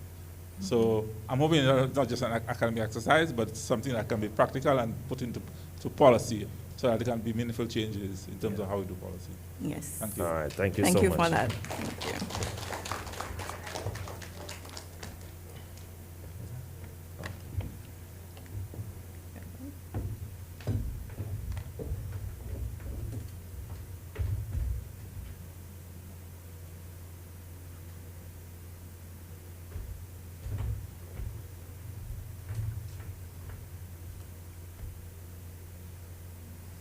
Okay, this concludes our session examining the construction sector and its contribution to economic growth. and sustainable development. And I'm all about results, so I so agree with Mr. Segis on coming back and speaking of what was implemented, what policies did the research affect. So I am all for that. That's why I work at the NCPC. You could look back and say, the NCPC did this, and I'm so happy to be a part of that unit. So now we invite our economist at the NCPC, Ms. Petriana Daniel, to provide the closing remarks. And vote of thanks. Oh, she said former research and policy unit economist.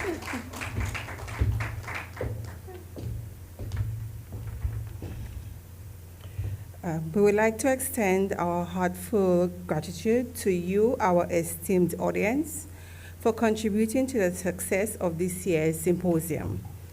Our sincere thanks to the Permanent Secretary, Mr. Fontenelle, for his warm and insightful message to the Director, Chief Economist, and Deputy Chief Economist of the Unit Research and Policy, Ms. Lafayette, Mr. Leons, and Ms. Stavina Maffrey Andrew, for their leadership and guidance, and also to the entire research team for their dedication and hard work. We also wish to express our appreciation to the NCPC and the PAW Committee for consistently providing a valuable platform to showcase the unit's efforts. We are truly grateful for their support that makes this event possible. Please join us again, which is next year, 2026. Remember, the Research Symposium is not only intended for staff of the unit, but it is open to the government officials, academia, students, and all stakeholders. The research presented is aimed at advancing the economic performance of St. Lucia and the wider Caribbean region. Thank you for your attendance and engagement.